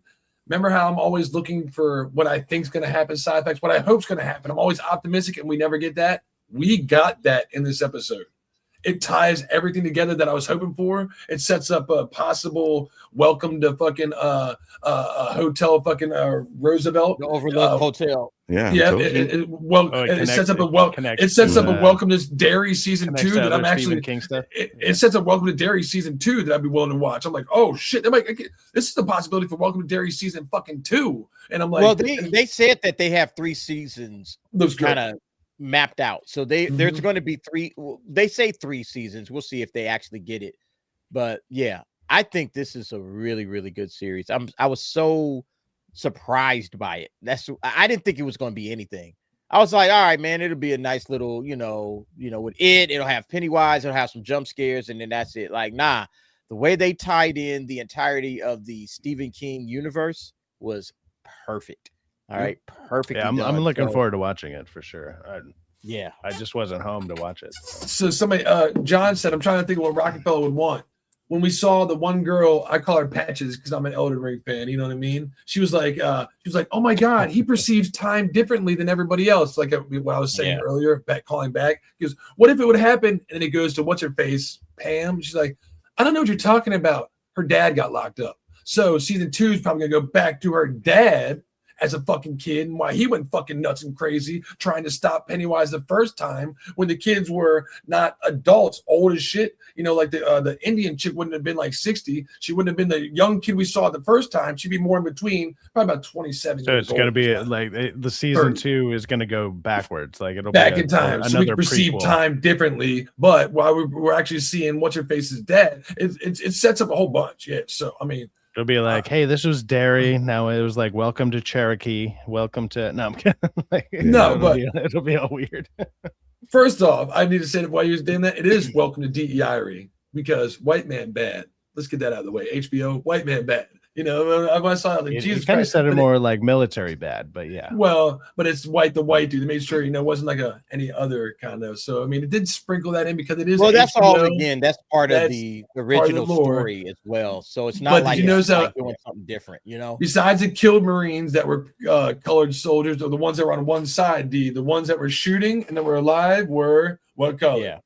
It's HBO. They do that thing, and I get it because at the end of there's a turn of like a change of heart towards the end, and I'm like, but right, the scene set up, dude, with the fucking snow and the ice, great environment for the end. You can barely see what's going on, and then like when he grabs homegirl and pulls her in, and then it's just so much, bro. Rich at the end with my boy Ricardo. Yeah, that was a good scene right there too. Good I scene. like that one. Yeah. Good fucking scene. Coming through this. Like, what are you seeing? Well, I have a question though. When it like, was in that last scene, were they showing its true form? When he was like turning into that thing, was that really his true form? No, his true form was his true form is actually the light. Remember the light? He's called the dead light. When the kid's stuck into the ground. They show his whole form. Yeah, they do show the side backs. But what he's talking about is Angel's talking about he's turning into all the different apparitions. I know what Angel's talking about. Yeah, he's talking about what he's transforming into different apparitions that people envision are like. Well, why it does that is because that's the only thing that humans can comprehend. It's like it's turning into all the fears of what humans can comprehend as like awful entities. So like he can't ever turn into like what he really looks like because it's like seeing an angel, right? It's like it would blow your mind. It would just literally shatter your mind. It's the same idea. So he turns into all the fears of what people are fearing. Yeah, you haven't seen the episode. What people can comprehend. They do something to like put him away, and when they put him away, he's trying to like fight it, like to fight the urges. He's doing his side effects, like you see like the clown, and then like his mask comes away, and it's like an actual alien, and then eventually he says something, he goes, and then, like he gets drawn back. When he does, it's like fear. 3 lights. And he probably disappears. But what about before? But it turns into 3 lights. Flying, it turns into the 3 lights and flies away. That's the dead light. Before that, when he starts flying at Angel, it's an apparition of the mind that he's trying to intimidate human beings into like what we envision fear. Well, we envision fear of, so like he's going through all the different motions and just transforming, trying to stop being ripped back into the void from where he came from. That's so what it's like he can't control it. That's all it's happening. It's fucking awesome. Fear. I'm just reading the comments. You guys are hilarious in the comments. They're making fun of me because I'm going crazy. Well, why didn't he become Hillary Clinton? Yeah, right. He's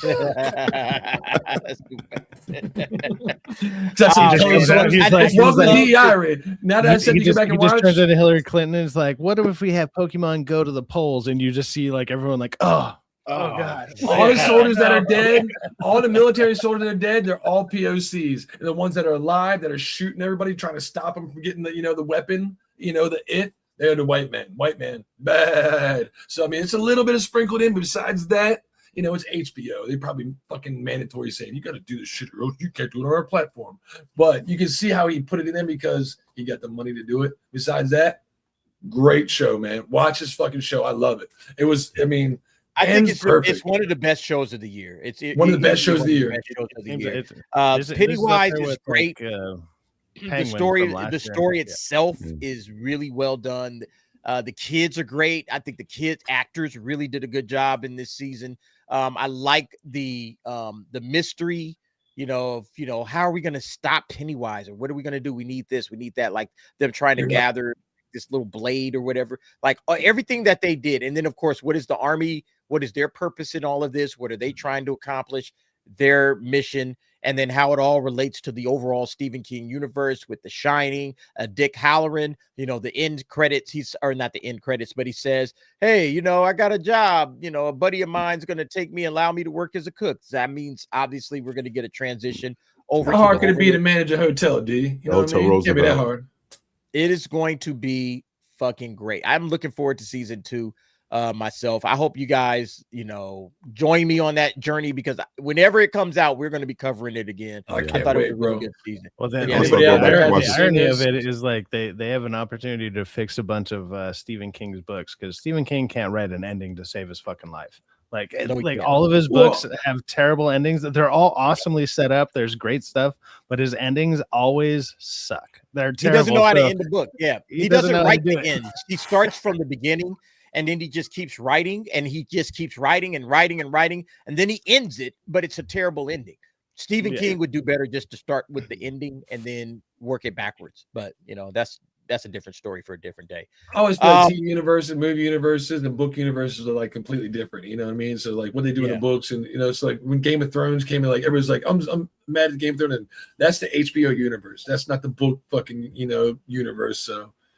You get it. Right. You get your storybook ending in format eventually.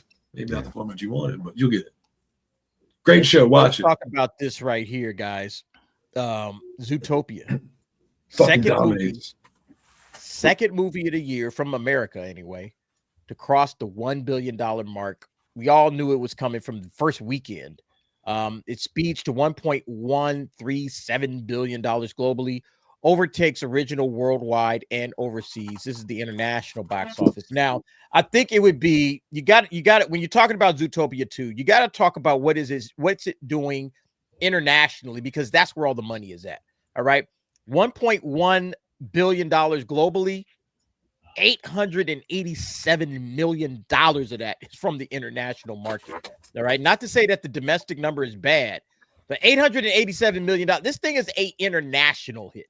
All right, let's just call it I still got this spoiler banner up here. Let me pull that down. This is a big international hit. United States and the domestics liking it, but this is really about 77% of the box office total. The domestics is coming from overseas. So when you see that number, what does that tell you? For the domestics. We start using those numbers. That the theaters out overseas are probably, entertaining their guests better than we are over here, to be honest with you. After seeing that dog video, them taking their pets, and they probably have themes and different things going on over there that keep people interested in going to the movies, and they produce more box office wise. That's how I feel. So much of it is China too. So even though don't get me wrong, it's an impressive number, but if you think about what actually you get from China, it's only 25%. So it's actually not as much. Like, don't get me wrong, the movie's still going to be a huge success But when you start running the numbers and you're really looking into it, like a lot of international stuff, you get less of the box office than you do from America. Sure. So it's actually not as good, but it's still impressive, very impressive. Especially China, of all places, like throwing the numbers that they're throwing out there. I think like 500 of that international is China, which is insane. Yeah, I mean, China's eating this thing alive, man. They're loving every piece of this.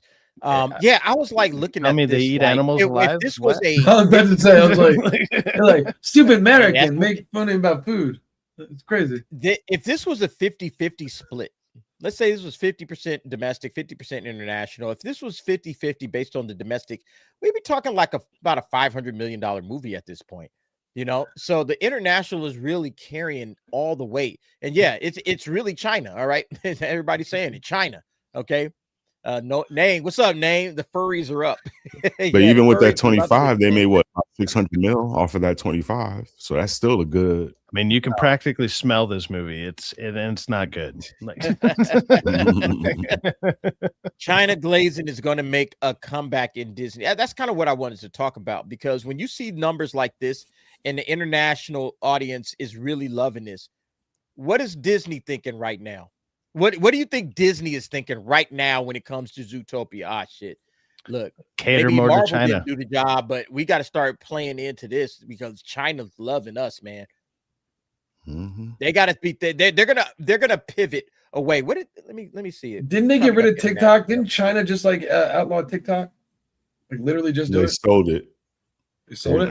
Yeah, they sold it to the United States. So look, 444 million dollars. I said close to 500. Yeah, it's like crazy.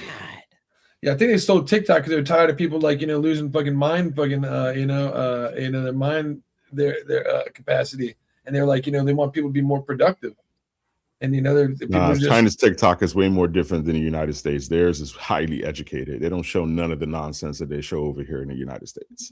So yeah, it's all educational. It's all educational stuff.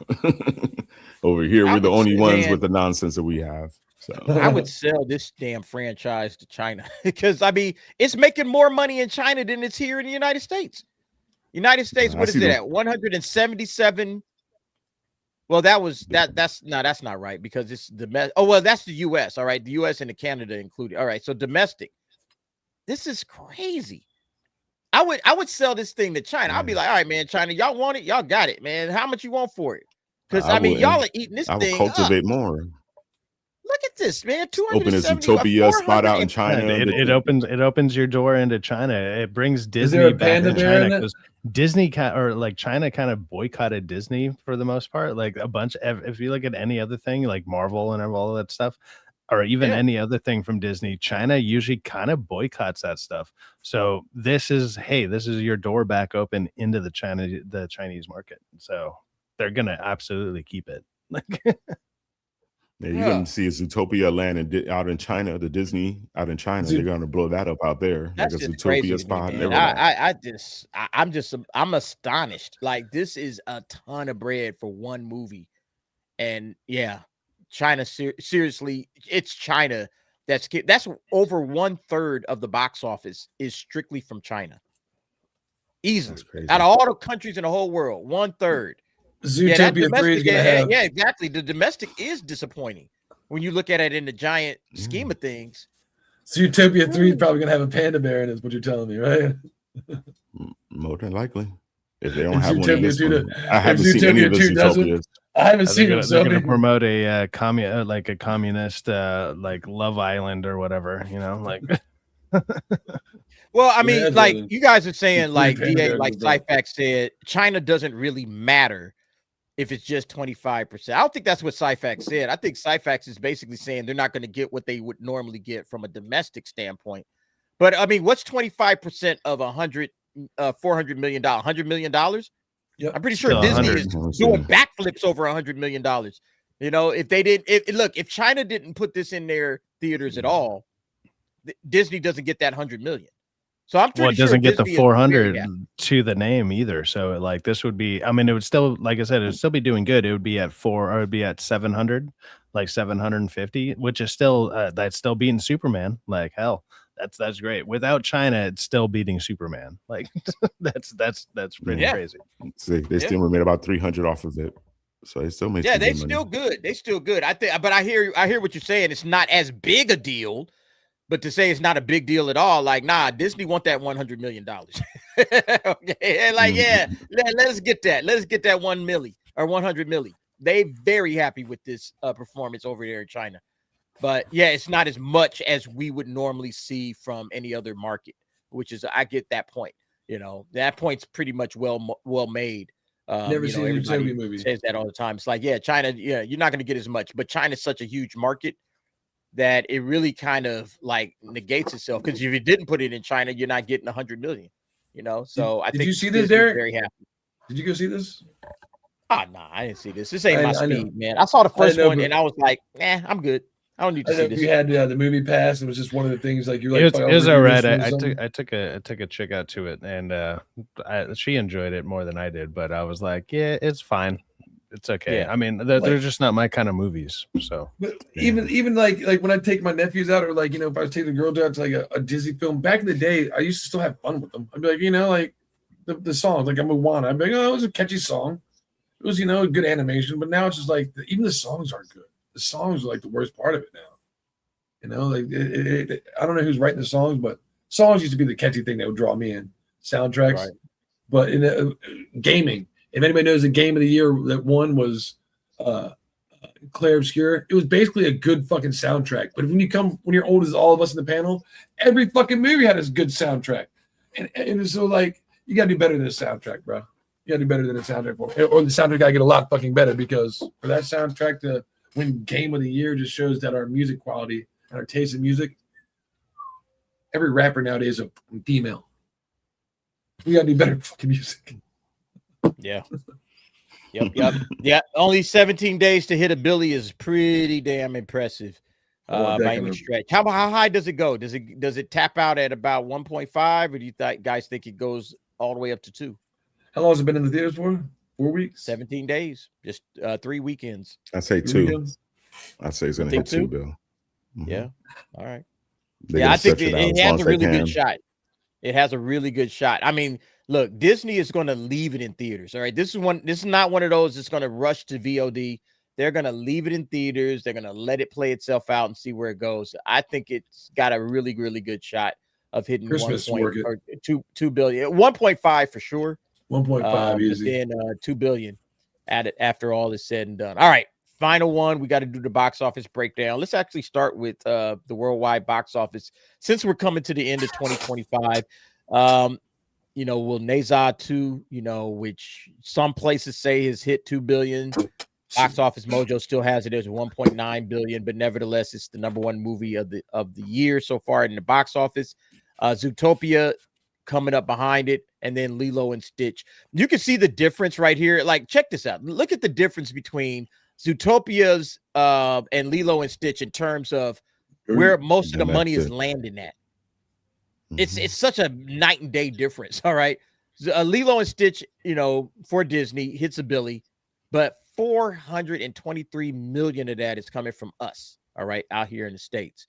And so Zootopia is getting the vast majority of its money from China and from, you know, outside the United States. So yeah, you know, it's doing a lot of good money, but a lot of it's coming from international markets. I don't know how big Zootopia really is. It looks like Zootopia is on par with like some of the other, you know, like How to Train Your Dragon, I guess, right down there at 262, you know, Jurassic World, stuff like that in terms of the domestic money.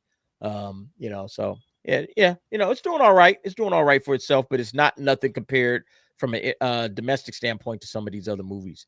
You know, I mean, like if you look at just the domestic and like the percentage, if you go to the right and see the percentage, like Superman actually has the highest percentage for domestic, which is crazy. That makes sense because it's supposed to be like an American style movie. You would think, and just think of how much better it would be if they actually embraced the American ideals in it. Like, like it would have been even bigger. Yeah, look, like when you sort it by domestic take, Superman, even though it's the 9th movie worldwide, it's number 3 in the domestic markets, you know, and then Zootopia 2 is all the way down there at the bottom. So yeah, you can see what we care about. All right, in America, I care about what we care about. If the other countries want to rock with it, great, but I care about what America cares about. So America clearly is like Minecraft, Lilo and Stitch, Superman, Jurassic World, Demon Slayer, and Wicked. Again, that's my point. Look. We still care, but it's not as big as the rest of the world when it comes to anime. All right? We care. Is Well, it's like we have we got 300 all the way down here. we also have only 350 million people, like a country like China that has over 1 billion. Like we're 1/3 of that, and it's like, hey, we still turn out for our stuff, even though we're spread out in a much bigger area. But it's like, hey, we still turn out for our stuff. We do. It's just we don't have the numbers. I mean, we got the guns. We don't have the numbers though. Any idea when that's coming out? You and the Anime Nights. Any word on Anime Nights when Demon Slayer be coming to digital yet? It's gonna be a minute. They're not gonna bring Demon Slayer probably for and it's gonna be in 2027 and it's 26, and it's probably gonna be not even maybe late first quarter. They're gonna let Demon Slayer play itself all the way through the theaters and make people miss it, and then they'll bring it out on VOD or on Blu-ray or something. I gotta buy 5 physical copies so it doesn't go away again right now. Yeah, I can send you a link to it right now. Like, what are you talking about? Not gonna be as good. So here we go. Domestic weekend 50. We got 2 more weeks left for the year. Zootopia took number 1, followed by Five Nights at Freddy's 2. Number 3 is Wicked for Good. Number 4, I've never heard of this movie. Have you guys heard of this movie? Durandar. It's an Indian movie. It's like over 3 hours long. We don't have limited it in America. Release. So they were talking about that the other day. Very limited. When he was on Film Threat. I'm sorry. They were talking about it. Somebody sent them something, was like, you need to do this, and Alan said we don't have it in California. He was like, we're gonna do it. It's not out here. It's not out here yet. It is, but it's a real. Everybody says it's a really good fucking movie. So okay. Number 5, Now You See Me, Now You Don't, and then that's followed up by JJK Execution, Ella McKay, How the Grinch Stole Christmas, a re-release. So they re-released How the Grinch Stole Christmas, and it came in at number 8. We've been talking about this all year. All these re-releases end up hitting the top 10, sometimes even the top 5, depending. That's how Jaws killed it. Like Hollywood is lightweight right now, man. Nobody's really checking for it.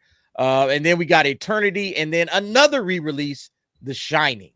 And so we got a couple of re-releases in there, stuff that's actually in theaters that people haven't seen, and they're not even checking for it. Silent Night, Deadly Night. I was kind of surprised at that. It's a Christmas horror movie that came in at number 12. It's also a re-release. Well, it's a remake. It's a remake. Yeah. Nobody went to see it. Well, at least only 1.1 million in the box office.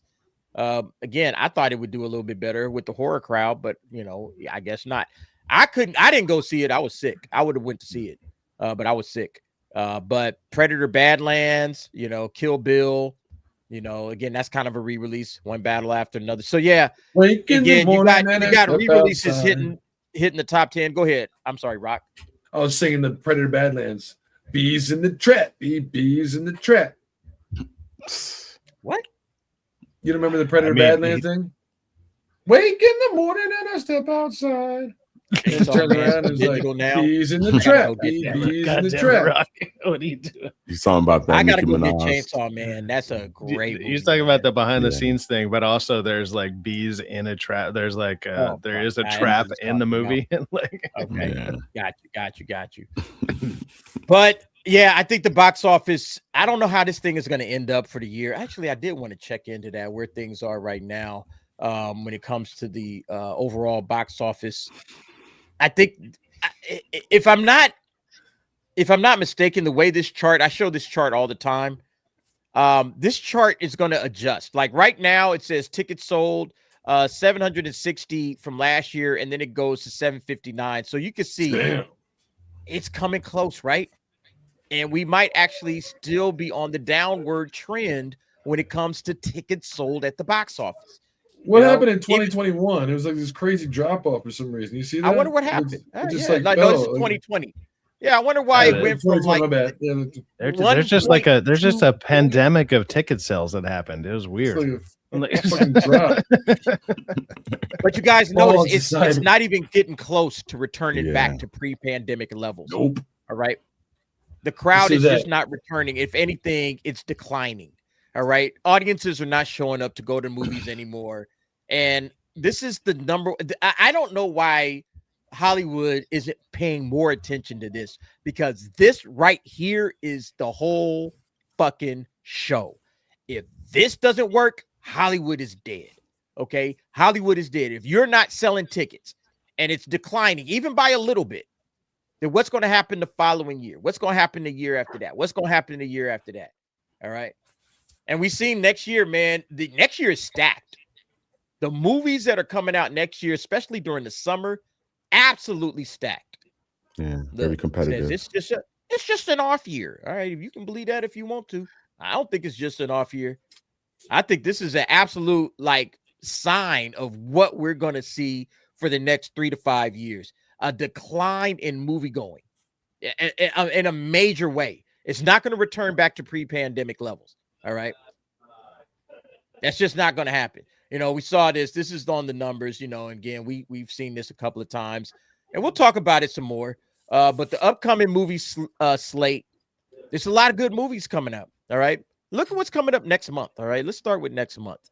I was curious to go back to that chart and wonder when Bob Iger and Kathleen Kennedy were implemented into Disney, the #1 like competitor for the entertainment, you know, industry, and see when it started to go, when the green line that was going up started to not only flatline but come back down. Well, if you so for tickets sold, the blue line peaked in 2002. All right. Looks like 2005 was like the year. 2002. That was like Spider-Man. What else came out in 2000? I know Spider-Man came out. There was a Harry Potter movie. I'm pretty sure a Harry Potter movie was out at that time. Was a Lord of the Rings movie? Did a Lord of the Rings movie come out that year? I think so. I want to say a Lord of the Rings movie was out. So maybe the Two Towers. There were big movies in 2002. There were some big movies, and that's when ticket selling was at its apex. It peaked. It's been downhill ever since. But if you want to say, well, when did Kathleen Kennedy come into the mix? Star Wars was sold to Disney in 2012. All right. And then in 2015 was the Force Awakens.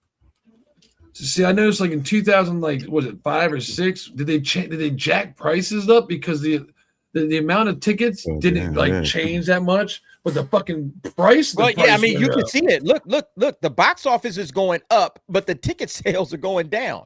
So that tells you that, yeah, the box office is going up, and the ticket sales are dropping. So that means that they obviously are charging. Look, it actually shows it right here if you want to look at it. The more, like, when you look at it from 95 to 2019, even in the blue, it doesn't get much more than 1.5. It hovers around like a billion tickets sold. 2019 was 1. Price goes up because they start jacking more price. You know, they start. 2019 was 2 billion tickets, and then 2025 is 760. So almost half, like just shy of half. Like you're looking at like a 45% loss in ticket sales. Meanwhile, you see the ticket still prices, making the same money. Like it's the average ticket price just keeps going up. It hasn't gone down. It's only gone up every year. All right, even if it's only by a couple of pennies, it's still going up. But then you notice, like when you get here into 2020, it's like jumping like right here. It's like, oh, it's going from 9.11 to 9.16, so it's going up like 5 cents. I'm also curious, it goes up because 2 cents. Now it goes up like a whole $1.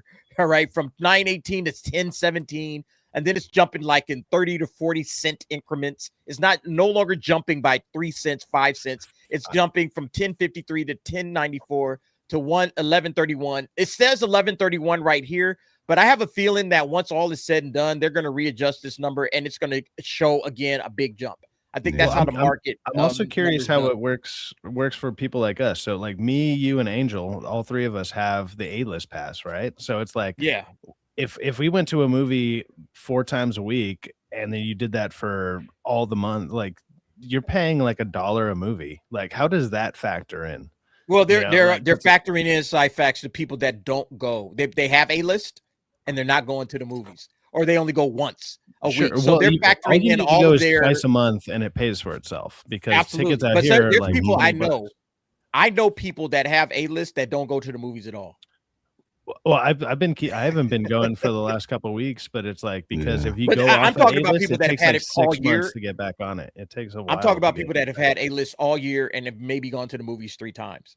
And it's like, bro, you could be going to the movie, like cut it off. Like, what are you doing? You're just paying for nothing. It's like people that pay for Netflix and don't watch it. You know, it's the same type of situation. It's a subscription service, and you got it if you want to go watch something. But there's a lot of people that don't watch, you know, don't utilize their A-list. And you're going to see more from the movie theaters like that, subscriptions. I don't know if you've seen AMC's doing a popcorn thing now for the year, $29.99. You could get popcorn for the whole year. Yep.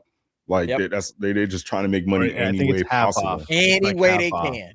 No, it's $29.99 for the year. You could get a bucket of popcorn, a large popcorn, each movie that you go see for the year. That's kind of worth it. Actually, I might look into because I usually don't get anything. I might grab a beer at that bar if they got it. Well, what's funny is like you're more likely to drop money on popcorn and drinks because you have A-list. Because if you were buying each and every ticket, you'd probably be like, man, I'm just watching a movie. But because you're just going to movies and you're going in and you're paying like $25, $26 or whatever it is a month, and then you're going to see movies, you're more than likely to say, you know what, I can afford a popcorn now because I got this special disc, you know, whatever. So I think that actually this movie for $2 and another $10 for popcorn, no problem. Whatever. Yeah. Well, I always get the small popcorn and just upgrade it because with your A-list, you get a free upgrade. Even when you get a small drink, you get a free upgrade to a large. So I just pay for the cheapest stuff over there, to be honest with you. I'm not trying to pay all that expensive, like $13, $14 for a bucket of popcorn. That's ridiculous. I just buy beer. I buy beers at their whatever bar they got, and then the points that add up, I use the points to go get like free snacks. Well, see, Name says some beer and some Skittles or something, and I'm like, hey, I'm good, dude. Yep. Dude, I got stock with them, and they give me free stuff, and I don't even take advantage of it. Like they give me free popcorn, free ice cream, free soda. I'm like, whatever. Like. I feel like if the prices were a little bit lower, you know what, people would be looking for these A-list fucking apps to try to save a little money. If you can get it below 10 fucking bucks, if I can go in there no matter what time, especially, you know, for under $10 and watch a movie, I'd be more susceptible to doing it all the time. Instead of knowing them when I go in there, they're getting it to where it's like $50 to where only certain people can spend $50 to do that. You know, then you have to rely on, well, twice as many people that used to come that were able to spend 25, get it to 20 and watch how many people will not only go in there one time, but probably 2 times and actually spend the $50 you wanted. They're going to watch the movie twice, but who gives a fuck? You don't care. You want the $50. You don't care how many times they watch the damn shit. If I go in there and watch the movie for 20, I remember when I was a kid, 50. Even when I was a kid, I'd ride my bike down to the movie theaters on a hot day just so I can be in a cool area for cheap. Like I was just like $5 and I like $8 go watch like, I don't know, freaking 50 First Dates again or some shit. And it was just like, just because it's the movie that's out, like, okay, I probably watched that movie a bunch of times just because how hot it was. And I was like, hey, it's worth it to ride my bike there for $5 and be in a nice cool lit area and watch a whatever movie. Like who cares? But and if I can watch them, you can't do that now. If I could do that for, let's say, $10, give me a movie for $10, right? Movie ticket for no less than for under $10, like after tax, $9.60. All right, I'd go watch that fucking Anaconda we just saw next week when it came out. I'm like, you know what? I ain't doing shit this weekend.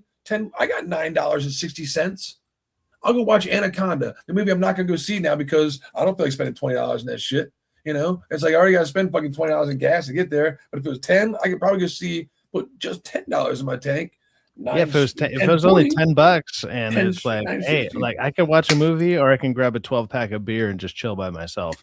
Well, if it was $10, I might just go to the movies instead. Like, hey, man, that's a probably better use of my time and like not killing brain cells. So trying to squeeze blood from a rock, the extra $2 or $3 is hurting yourself. Get a 12-pack for less than your movie ticket, then I'm probably gonna go buy beer.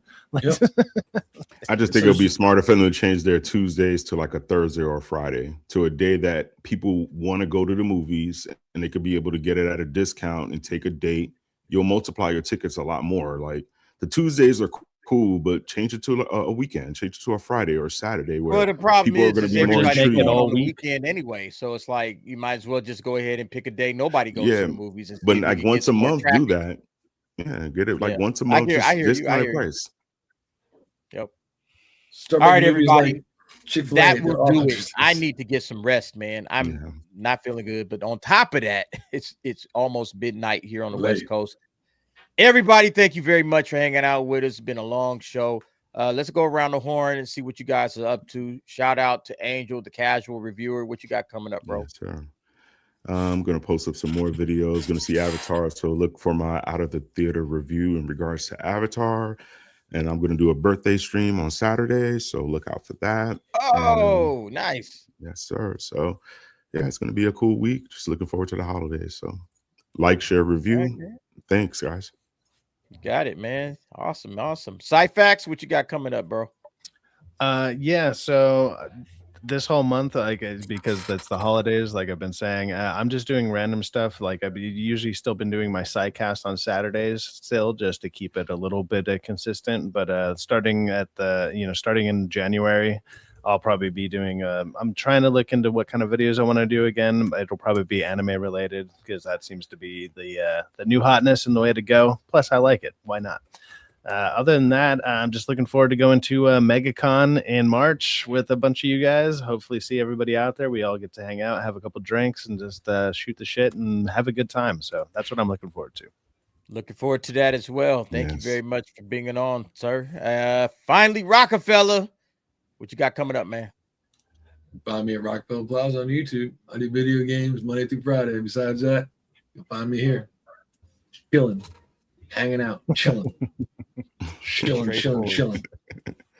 All right, everybody. Thank you very much. I appreciate all of y'all. Hit the like button on the way out while you're here. And I will have the well, let's see. So tomorrow, supposedly, I don't know, Cyfax, you still going to the anime nights out there at Burbank? For Monday, I might. It depends on what time I get off. Okay. They have me going in early, and I might stay late, so we'll see.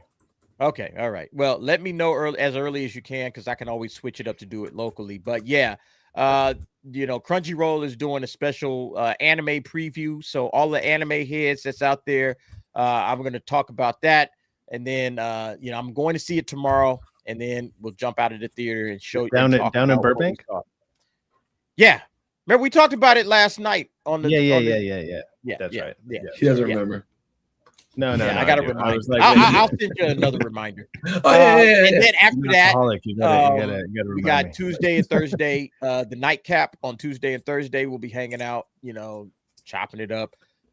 Probably on Thursday, definitely bringing everybody back on to discuss Avatar, Fire and Ash, not ass. And then whatever we saw from the Avengers trailer and what we thought of that. So that'll be the Thursday nightcap. Friday is anime nights. So anime fans, we talk anime with Brandon, the anime guy, and Name. Maybe we'll bring some of these other cats on. Cyfax came on the last one. Angel, more than welcome to come through. If you want to talk some anime, that'll be on Friday nights. And then on Sunday, of course, the DA's office. I will be on, I think I'll be on Film Threat Versus tomorrow. But if not, then, again, you'll see me on other shit. All right, guys, that'll do it. Everybody have a good evening. Have a great week.